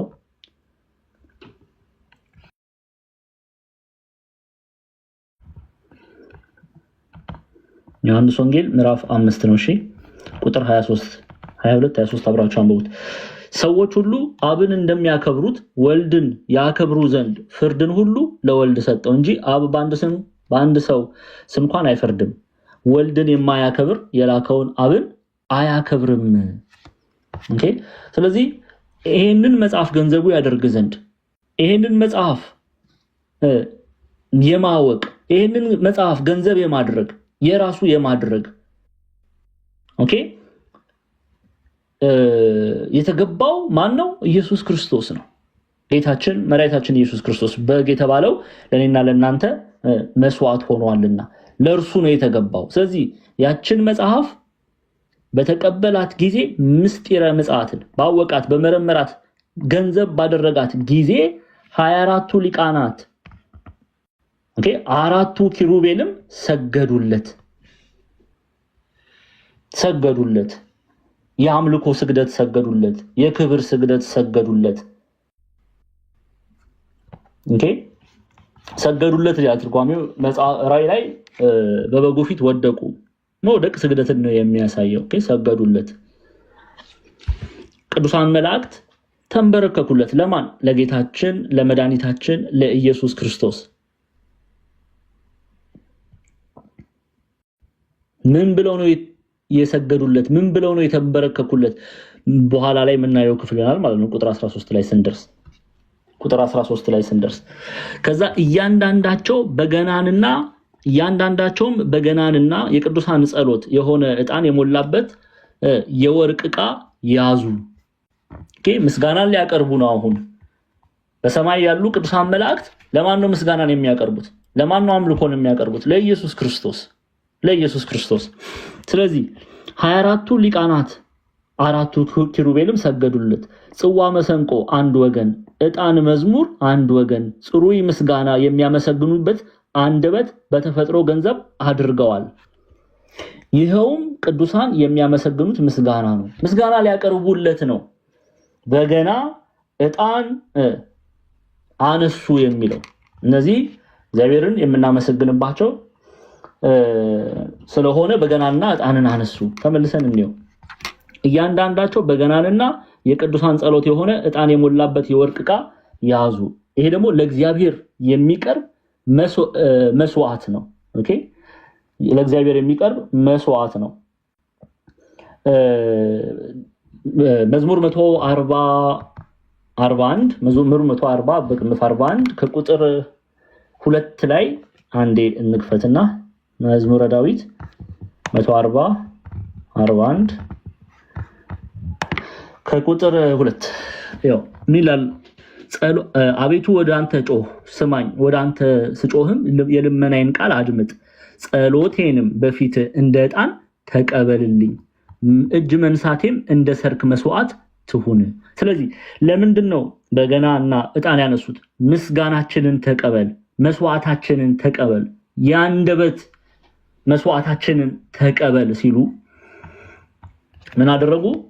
24ቱም ሊቃነ ካህናት አራቱ ኪሩቤልም ሰገዱለት። ጽዋ መሰንቆ አንድ ወገን፣ ዕጣን መዝሙር አንድ ወገን፣ ጽሩይ ምስጋና የሚያመሰግኑበት አንደበት በተፈጥሮ ገንዘብ አድርገዋል። ይኸውም ቅዱሳን የሚያመሰግኑት ምስጋና ነው። ስለዚህ መስዋዕት አቀረቡለት።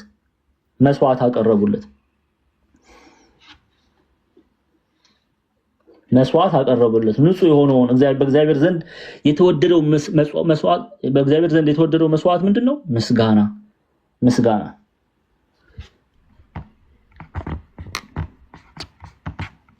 እንመለስ። በራእይ መጽሐፍ ምዕራፍ 5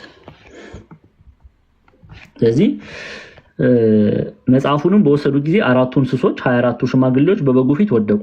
እያንዳንዳቸውም በገናና የቅዱሳን ጸሎት የሆነ ዕጣን የሞላበት የወርቅ ዕቃ ያዙ። መስዋዕት እያቀረቡለት ነው፣ እያመሰገኑት ነው እግዚአብሔር አምላክን። ኦኬ ስለዚህ እዚህ ላይ አንድ የምንረዳው ነገር እቺ ቤተክርስቲያን እቺ ህብረት በቅዱሳን በሰማይ ያለችው ህብረት በምድር ላይም እናያታለን። በቤተክርስቲያን አባቶቻችን እግዚአብሔርን በምስጋና በቅዳሴው፣ በሰዓታቱ፣ በማህሌቱ፣ በዝማሬው መስዋዕት ሲያቀርቡለት እንመለከታለን። ቁጥር 10 ላይ ያሉት መጽሐፉን ትወስደው ዘንድ ማህተሞቹን ትፈታ ዘንድ ይገባሃል። አያችሁ፣ መጽሐፉን ምን እያሉ ነው ያመሰገኑት? ምን እያሉ ነው የዘመሩት? ምን እያሉ ነው የከንፈር መስዋዕት ያቀረቡለት? አሁን ምስጋናቸውን የምናይበት ክፍል ነው ማለት ነው። ኦኬ፣ ምን እያሉ አመሰገኑት? ምን እያሉ ዘመሩለት? ምን እያሉ ተቀኙለት? ምን እያሉ መስዋዕት አቀረቡ? ያን ነው የምናየው። ለማን? ለበጉ። ኦኬ፣ ለወልደ እግዚአብሔር። እሺ፣ ያን አሁን ቃል በቃል ነው የምናየው ማለት ነው። መጽሐፉን ትወስድ ዘንድ ማህተሞቹንም ትፈታ ዘንድ ይገባሃል። መጽሐፉን ትወስድ ዘንድ ማህተሞቹን ትፈታ ዘንድ ይገባሃል። ታርደሃልና በደምህም ለእግዚአብሔር ከነገድ ሁሉ ከቋንቋም ሁሉ ከወገንም ሁሉ ከህዝብም ሁሉ ሰዎችን ዋጅተህ ለአምላካችን መንግስትና ካህናት የሆኑ ዘንድ አደረካቸው፣ በምድርም ላይ ይነግሳሉ እያሉ አዲስ ቅኔ ይዘምራሉ። አሁን አዲስ ቅኔ ይዘምራሉ የሚለውን ሐሳብ ከዛ በኋላ መጽሐፉን ትወስድ ዘንድ ማህተሞቹን ትፈታ ዘንድ እነዚህ የሚሉትን በነጥብ እናያለን።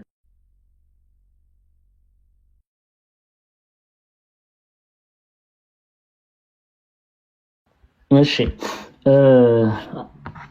አንድምታ ትርጓሜያችንን እንክፈት። ኦኬ፣ እያሉ አዲስ ቅኔ ይዘምራሉ ማለት ምን ማለት ነው? አዲስ ቅኔ ይዘምራሉ ማለት ምን ማለት ነው የሚለውን ሐሳብ ነው የምናየው። እሺ፣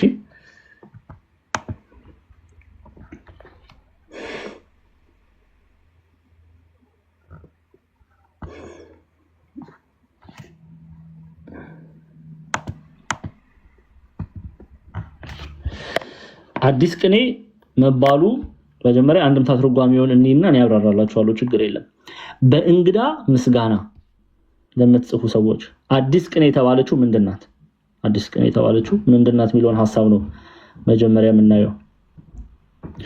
እሺ፣ በእንግዳ ምስጋና ያመሰግናሉ።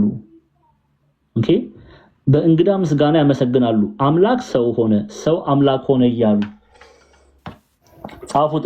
አንድምታውን ያዙልኝ፣ ከዛ እኔ ያብራራዋለሁ፣ ችግር የለም።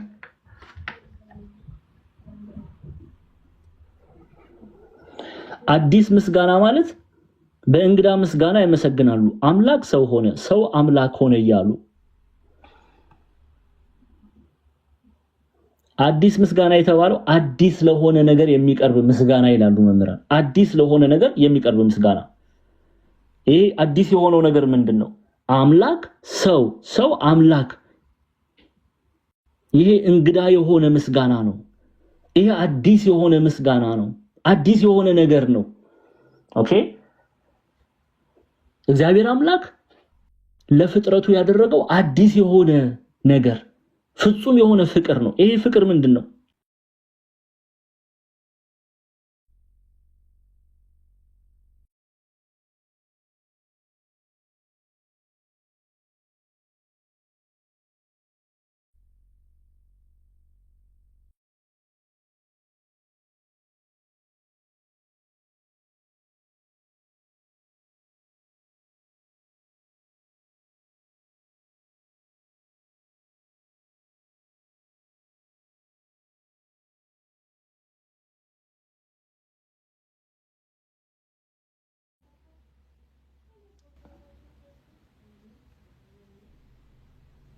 ኦኬ፣ እግዚአብሔር አምላክ ለፍጥረቱ ላደረገው አዲስ ለሆነ ነገር ምስጋና ያቀርባሉ። ለዚህ ነው በእንግዳ ምስጋና ያመሰግናሉ። አምላክ ሰው ሆነ፣ ሰው አምላክ ሆነ እያሉ አይሰማም እንዴ?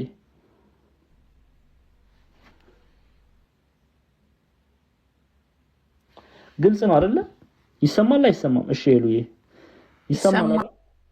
እሺ ግን ይሰማል አሁን። ፐርፌክት ኦኬ። ስለዚህ በጣም በእንግዳ ምስጋና ይመሰግናሉ። አምላክ ሰው ሆነ፣ ሰው አምላክ ሆነ እያሉ ነው። አዲስ ምስጋና የተባለው እግዚአብሔር አምላክ ለፍጥረቱ ያደረገው አዲስ እንግዳ የሆነ ነገር ይህ ምንድነው? ወልደ እግዚአብሔር ሰው የመሆኑ ምስጢር። ስለዚህ አዲስ ምስጋና በእንግዳ ምስጋና ያመሰግናሉ ቅዱሳን መላእክት። አምላክ ሰው ሆነ፣ ሰው አምላክ ሆነ፣ ፍጹም ፍቅር፣ ግሩም ፍቅር እያሉ እግዚአብሔርን ያመሰግናሉ።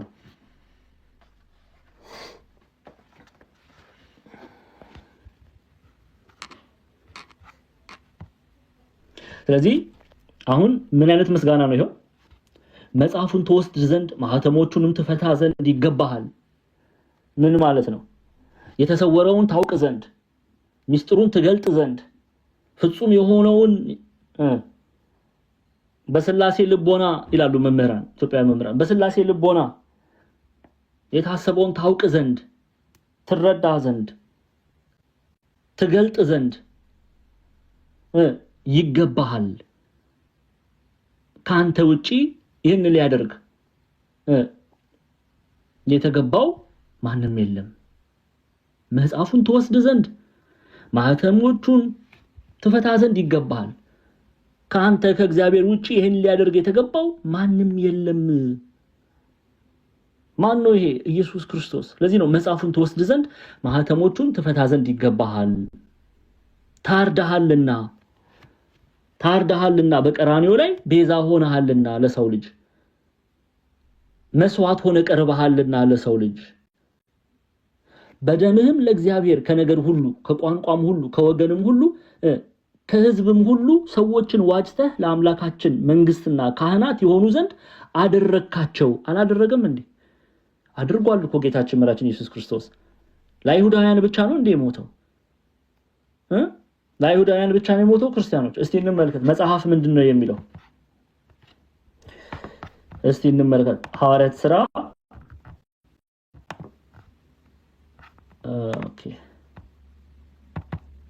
ኦኬ ኢንተርኔት ጠፍቶ ነው አንዴ።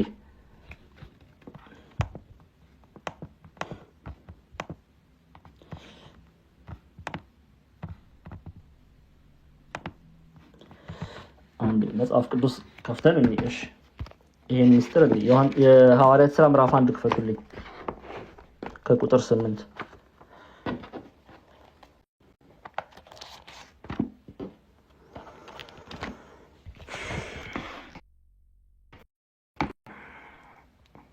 አላችሁ አይደለ? ይሰማል። ኦኬ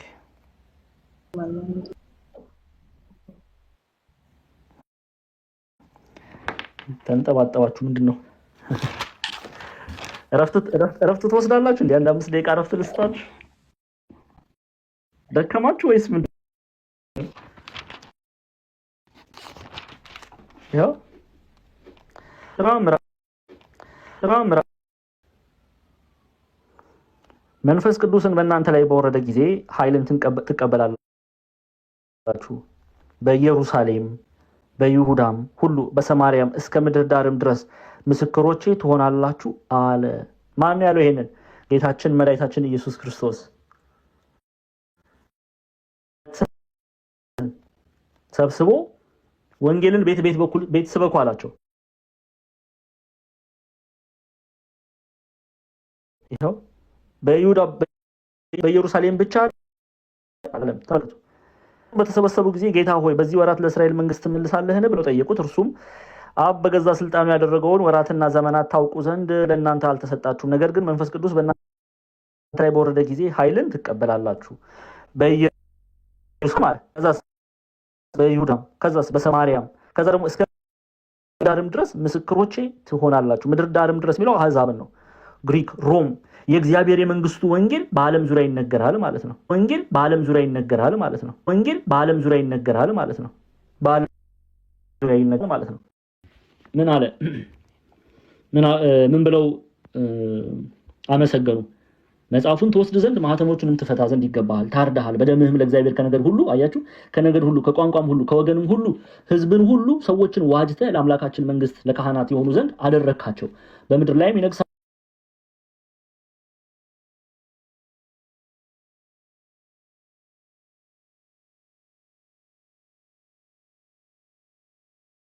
ወራሽ በሆነው በልጁ በኢየሱስ ክርስቶስ ወራሾች እንዲሆኑ አደረግካቸው፣ ባለስልጣኖች የሆኑ ዘንድ አደረግካቸው እያሉ ነው። ግልጽ ነው። ግን የተጠሩት አይሁድ ብቻ ናቸው ወይ? አይደለም።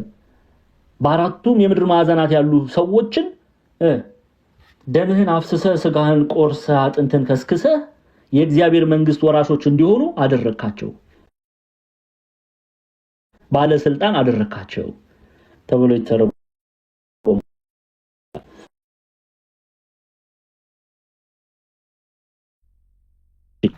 አሁን ከቁጥር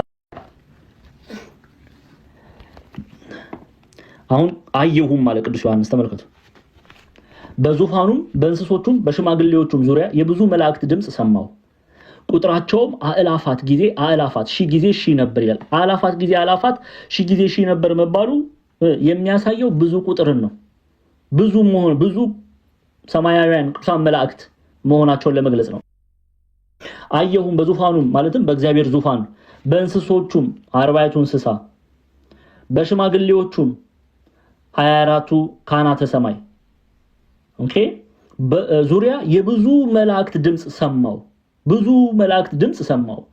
ቁጥራቸው አእላፋት ጊዜ አእላፋት ሺህ ጊዜ ሺህ ነበረ። ብዙ ቁጥር እንደሆነ ለመግለጽ የገባ ክፍል ነው። ብዙ ቁጥር እንደሆነ የገባ ክፍል ነው። አሁን ምን ብለው ነው ደግሞ ቅዱሳን መላእክት ሲያመሰግኑ የምታዩት?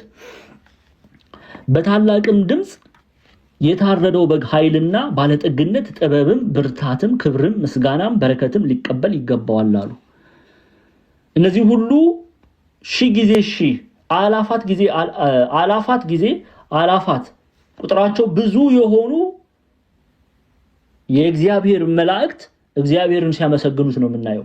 የእነሱን ምስጋና ደግሞ ቁጥር 12 ላይ ተመልከቱ። በታላቅ ድምጽም ማለት ታላቅ በሆነ ምስጋና ለእግዚአብሔር የሚቀርብ ምስጋና ታላቅ ድምጽ ሲባል ይሄ የድምጹን ታላቅነት ከፍ ማለት ብቻ እንዳታስቡ። ታላቅ ማለት ለእግዚአብሔር የሚቀርብ ምስጋና ታላቅ ምስጋና ነው። ምክንያቱም እግዚአብሔር እርሱ ታላቅ ነውና ለእግዚአብሔር የሚቀርበው ምስጋና ታላቅ ምስጋና እየተባለ ይጠራል። በታላቅም ድምጽ በታላቅም ምስጋና ምን አሉ? እያንዳንዱን እናያለን እዚህ ላይ። የታረደው በግ ኃይልና ባለጠግነት፣ በታላቅም ድምጽ የታረደው በግ ማን ነው? እርሱ ኢየሱስ ክርስቶስ። ኃይልና ባለጠግነት፣ ጥበብ፣ ብርታት፣ ክብር፣ ምስጋና፣ በረከት ሊቀበል ይገባዋል። አሁን ይሄን በነጥብ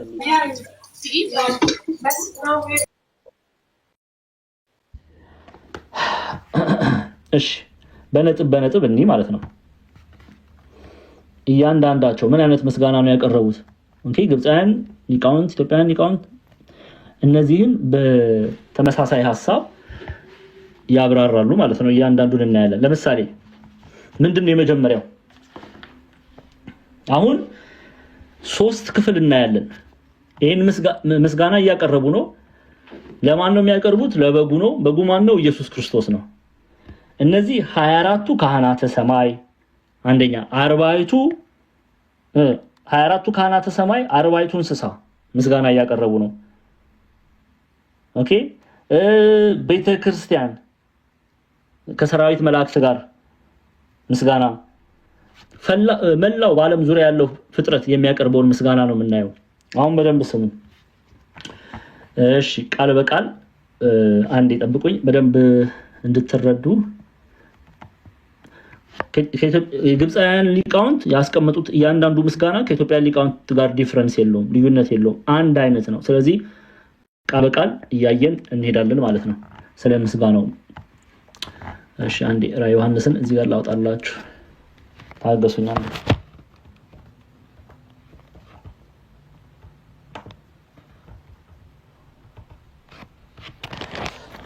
ስለዚህ እንዲህ እያየን እንሄድ ማለት ነው። ሁለቱ ያሳያችሁ በትረዱ። እሺ አሁን ቁጥር 12 ነው። እሺ ቁጥር 12 ነው። ቁጥር 12 ነው ያለው። እያንዳንዱን እተረጉምላችኋለሁ እኔ በትርጉም እናያለን። እሺ የመጀመሪያው ምንድነው የሚለው? በታላቅ ድምጽ አይተናል ምን ማለት እንደሆነ። ለእግዚአብሔር የሚቀርብ ምስጋና ታላቅ ነውና ታላቅ ድምጽ ብሎታል። ኦኬ እልፍ አላፍ ቁጥራቸው ብዙ የሆኑ ቅዱሳን መላእክት አሁን የሚያቀርቡት ምስጋና ተመልከቱ። በታላቅ ድምጽ የታረደው በግ አሉ። የታረደው በግ ማን ነው? ኢየሱስ ክርስቶስ ነው። ለኢየሱስ ክርስቶስ ነው የሚያቀርቡት ምስጋናውን። ለኢየሱስ ክርስቶስ የሚቀርብ ምስጋና ነው። እሺ ከዛ ምን አሉ? እሺ ቃል በቃል እንዲህ አሁን እያንዳንዱ ለምትጽፉ ሰዎች የታረደው ኃይልና አሉ which is ኃይል ማለት ፓወር ማለት ነው። ያው ፓወር ኦኬ ምን ማለት ነው? for he is the only victor who conquers who grants us victory. For he is the only victor who conquers and who grants victory. ምን ማለት ነው? ሞትን ድል የነሳ ኦኬ ሞትን ድል ነስቶ ለድል ነሺዎች ኃይልን ሰጥቷልና። ስለዚህ ኃይልና ብለው ያመሰግኑታል። ፓወር for he is the only victor who conquers and who grants victory. ምን ማለት ነው? ሞትን ድል ነስቶ ለድል ነሺዎች ሁሉ ኃይልን ሰጥቷልና። አንድ ለዚህ ምክንያት ምን ብለው አሉ? ኃይልና። እሺ ቀጥሉ። ከዛስ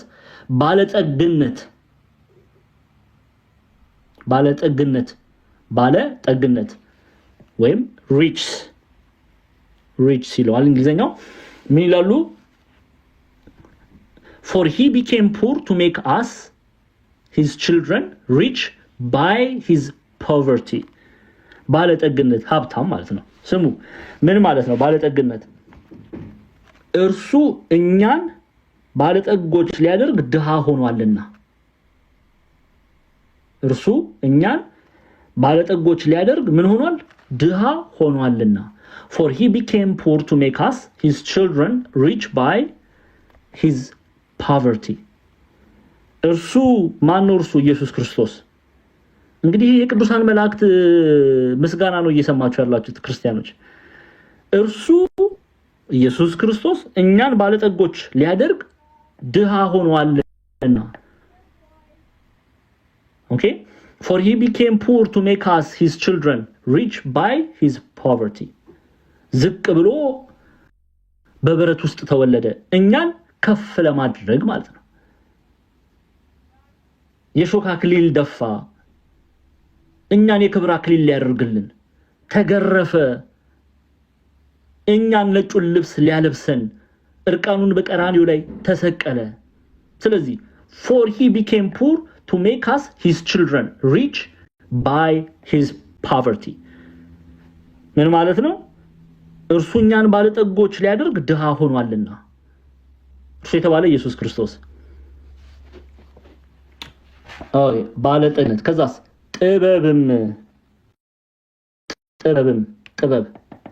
ጥበብም which is wisdom ምን ያሉ ግብጻውያን መተርጉማን ኦኬ he became ignorant among mankind to redeem the humble and the meek with the ignorance of the cross. ምን ማለት ነው? ጥበብ እኛን አዋቂዎች ሊያደርግ አላዋቂ ስጋን ተዋህዷልና። እኛን ምን ሊያደርግ? አዋቂዎች ሊያደርገን ከኛ እንዳንዱ ተቆጠረ። የፍጡርን ስጋ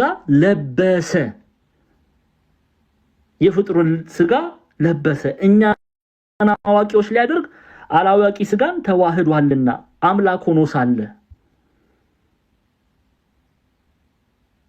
እሺ ከዛስ በኋላ ከጥበብ በኋላ ብርታት። ይሄው ብርታት ምንድነው? በእንግሊዘኛ strength አይደል የሚባለው? strength. he became weak to support our weakness. ምን ማለት ነው? ብርታት የኛን ደካማ ስጋ ተዋህዶ እኛን ብርቶች አድርጓልና። እኛን ብርቶች ለእኛን ደካማ ስጋ ተዋህደ። ስለዚህ strength he became weak to support our weakness. የእኛን ደካማ ስጋ ተዋህዶ እኛን ብርቶች አድርጓልና ብለው ያመሰግኑታል። የሰውን ልጅ ኃያል አድርጓልና ብለው ያመሰግኑታል። እሺ እንቀጥል።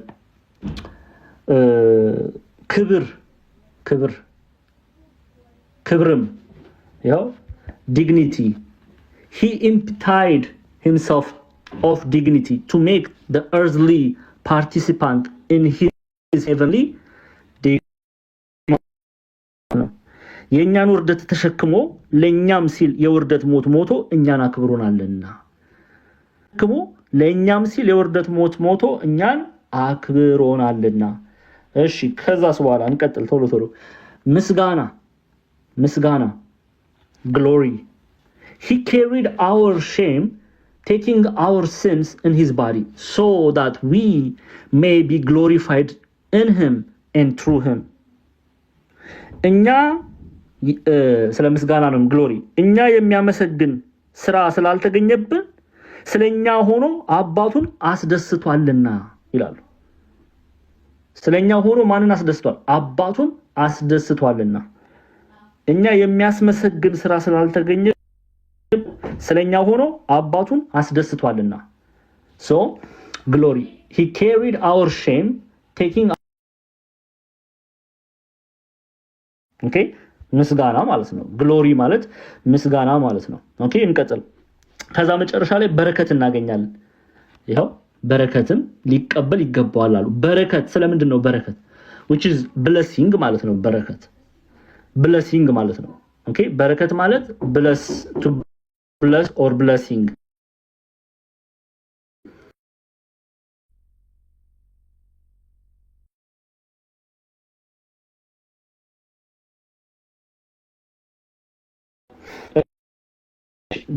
blessing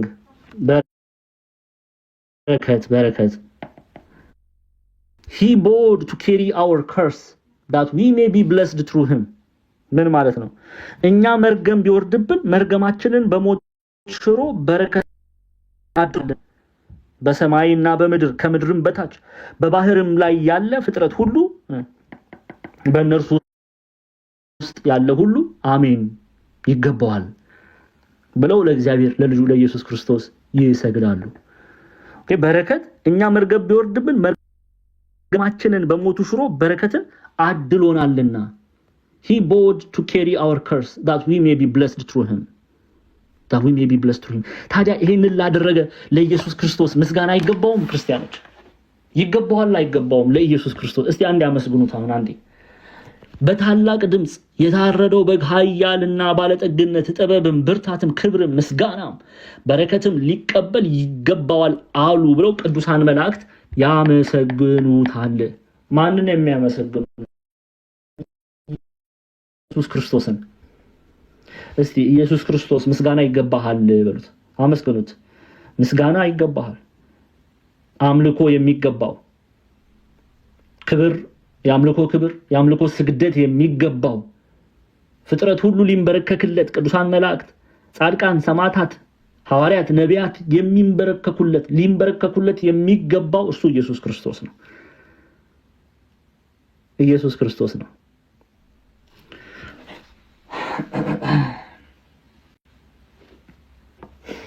እሺ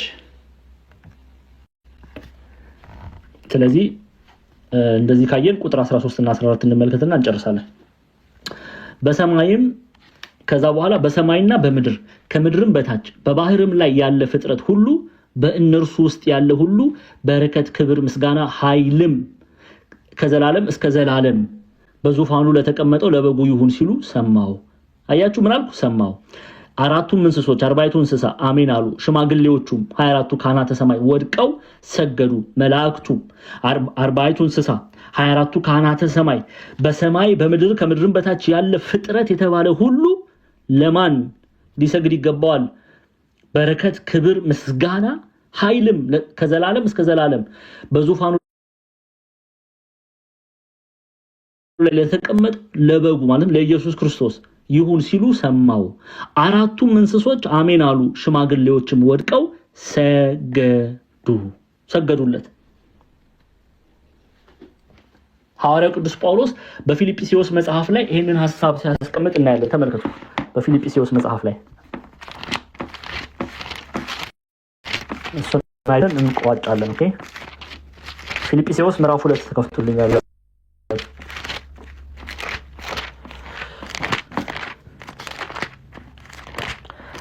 ፊልጵስዩስ ምዕራፍ 2 ተከፍቱልኛላችሁ።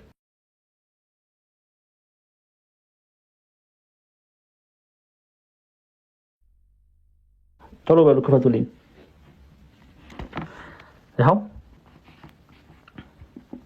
ፊልጵስዩስ ምዕራፍ 2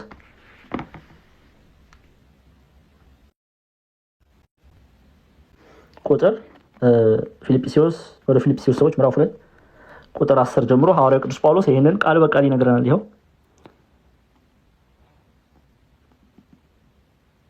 ከቁጥር 9 ጀምሮ ላንብብላችሁ። ይኸው በዚህ ምክንያት ደግሞ እግዚአብሔር ያለ ልክ ከፍ ከፍ አደረገው፣ ከስምም ሁሉ በላይ ያለውን ስም ሰጠው። ይህም ይሄ ስለ ኢየሱስ ክርስቶስ ሲናገር ነው ቅዱስ ጳውሎስ። ተመልከቱ። ከስምም ሁሉ በላይ ያለውን ስም ሰጠው። ይህም ከምድርም በታች ያሉት ሁሉ በኢየሱስ ስም ይንበረከኩ ዘንድ መላስም ሁሉ ለእግዚአብሔር አብ ክብር ኢየሱስ ክርስቶስ ጌታ እንደሆነ ይመሰክር ዘንድ ነው። ኦኬ በሰማይ የሚለው ምን ነው?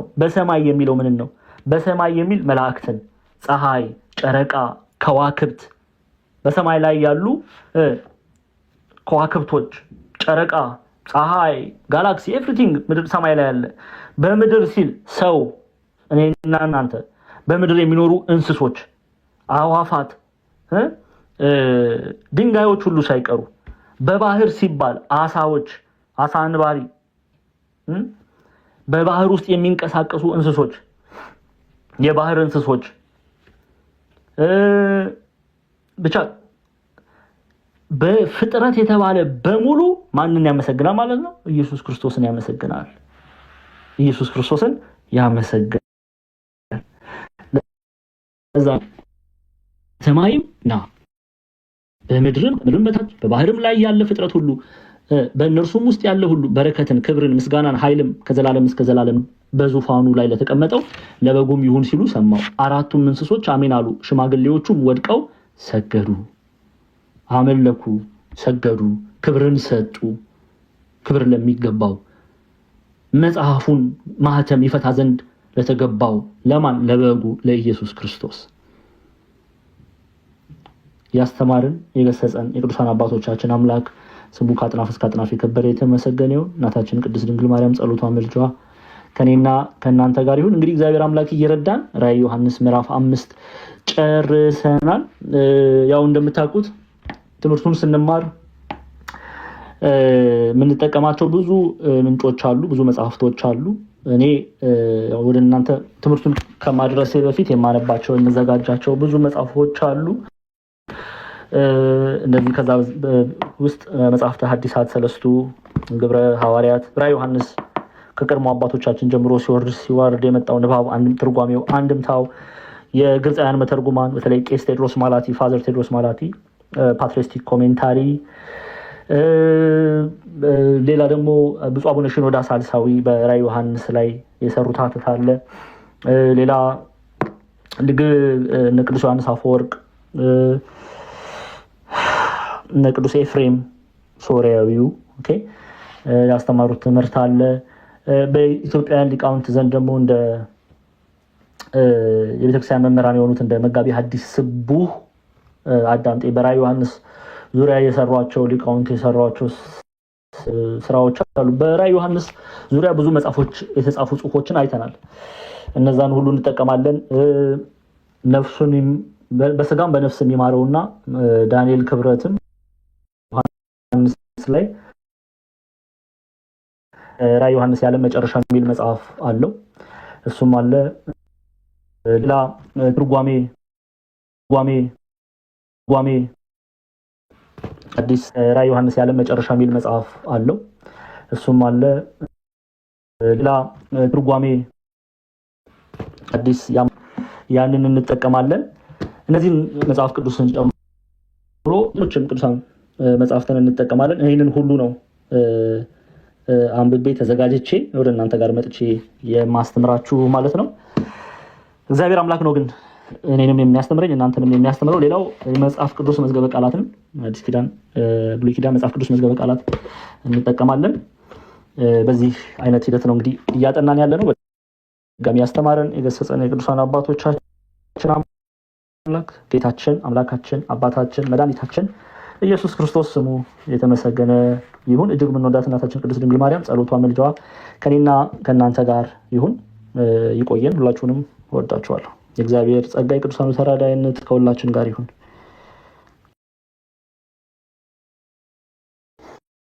ቀሲዬ በጣም ደግሞኛ ዲርሶ ይቀበሉ። ራዕየ ዮሐንስ ምዕራፍ 5ን ጨርሰናል። በጤና ይጠብቅልን፣ ቃለ ሕይወት ያሰማልን። መምህራችን በእድሜ በጤና ይጠብቅልን። በእውነት ሳይደክሙ ሳይሰለቹ ባለው ሰዓት እንደዚህ ከስራ ጋር አቻችለው ሰዓቱን እንደዚህ በዚህ በአማረ ሁኔታ አስተምረውናል። እግዚአብሔር መንፈስ ቅዱስ በእድሜ በጤና ይጠብቁት። የአገልግሎት ዘመኖትን እግዚአብሔር አምላክ ይባርክልን፣ ይቀድስልን፣ ይጠብቅልን። መምህራችን በእውነት እግዚአብሔር አምላክ ይጠብቅልን። በጣም ደስ ይላል። እጅግ ድንቅ ቆይታ ነበረ። ምዕራፍ 5ን ጨርሰናል። ቀጣይ ምዕራፍ 6 ነው የምንማረው። እግዚአብሔር አምላክ በእድሜ በጤና የጠብቆት መምህር። እኛም የተማርነው 30፣ 60፣ 100 የሚያማረ ፍሬ እንድናፈራ እግዚአብሔር አምላካችን ይርዳን። የመንግስቱ ወራሽ አድርገን እግዚአብሔር ይርዳን። አሜን። አባታችን ግን እንደ ሀሳብ አሁን እርሶም ምናልባት ከተማሪዎችም ትምህርት አንድ ደቂቃ ብቻ እንውሰድና ምናልባት ወደ ጸሎቱ ከመሄዳችን በፊት አባታችን እርሶ ከፈቀዱልን ይኩነኒም፣ ትዕግስትም፣ ሄለንም፣ አና ኃይሌም ስላሉ እስቲና ሌሎችም ማስተዋልም ስላለች ሀሳብ ይስጡና እንዲሁ ጠቅለል ቶሎ ቶሎ እያደረጉ በጣም ደክሞኛል እውነት ለመናገር እና ትምህርቱ እንዴት ነው? ጥሩ ነው ወይ? በደንብ እየተረዳችሁ ነው ወይ? ራዕየ ዮሐንስን እውነት ሰው መስማት አለበት። አንዳንድ ጊዜ መናገር አልፈልግም፣ ግን ቀሲስዬ እርሶ ፊት እንዲያው ዲያቆን ክርስቶፎሮስ ቢኖርም ጥሩ ነበረ፣ ግን እርሶ ፊት መናገር ስለምፈልግ ነው። ስራ ትቼ ነው የማገለግለው። ሰዎች ልታውቁ ይገባል።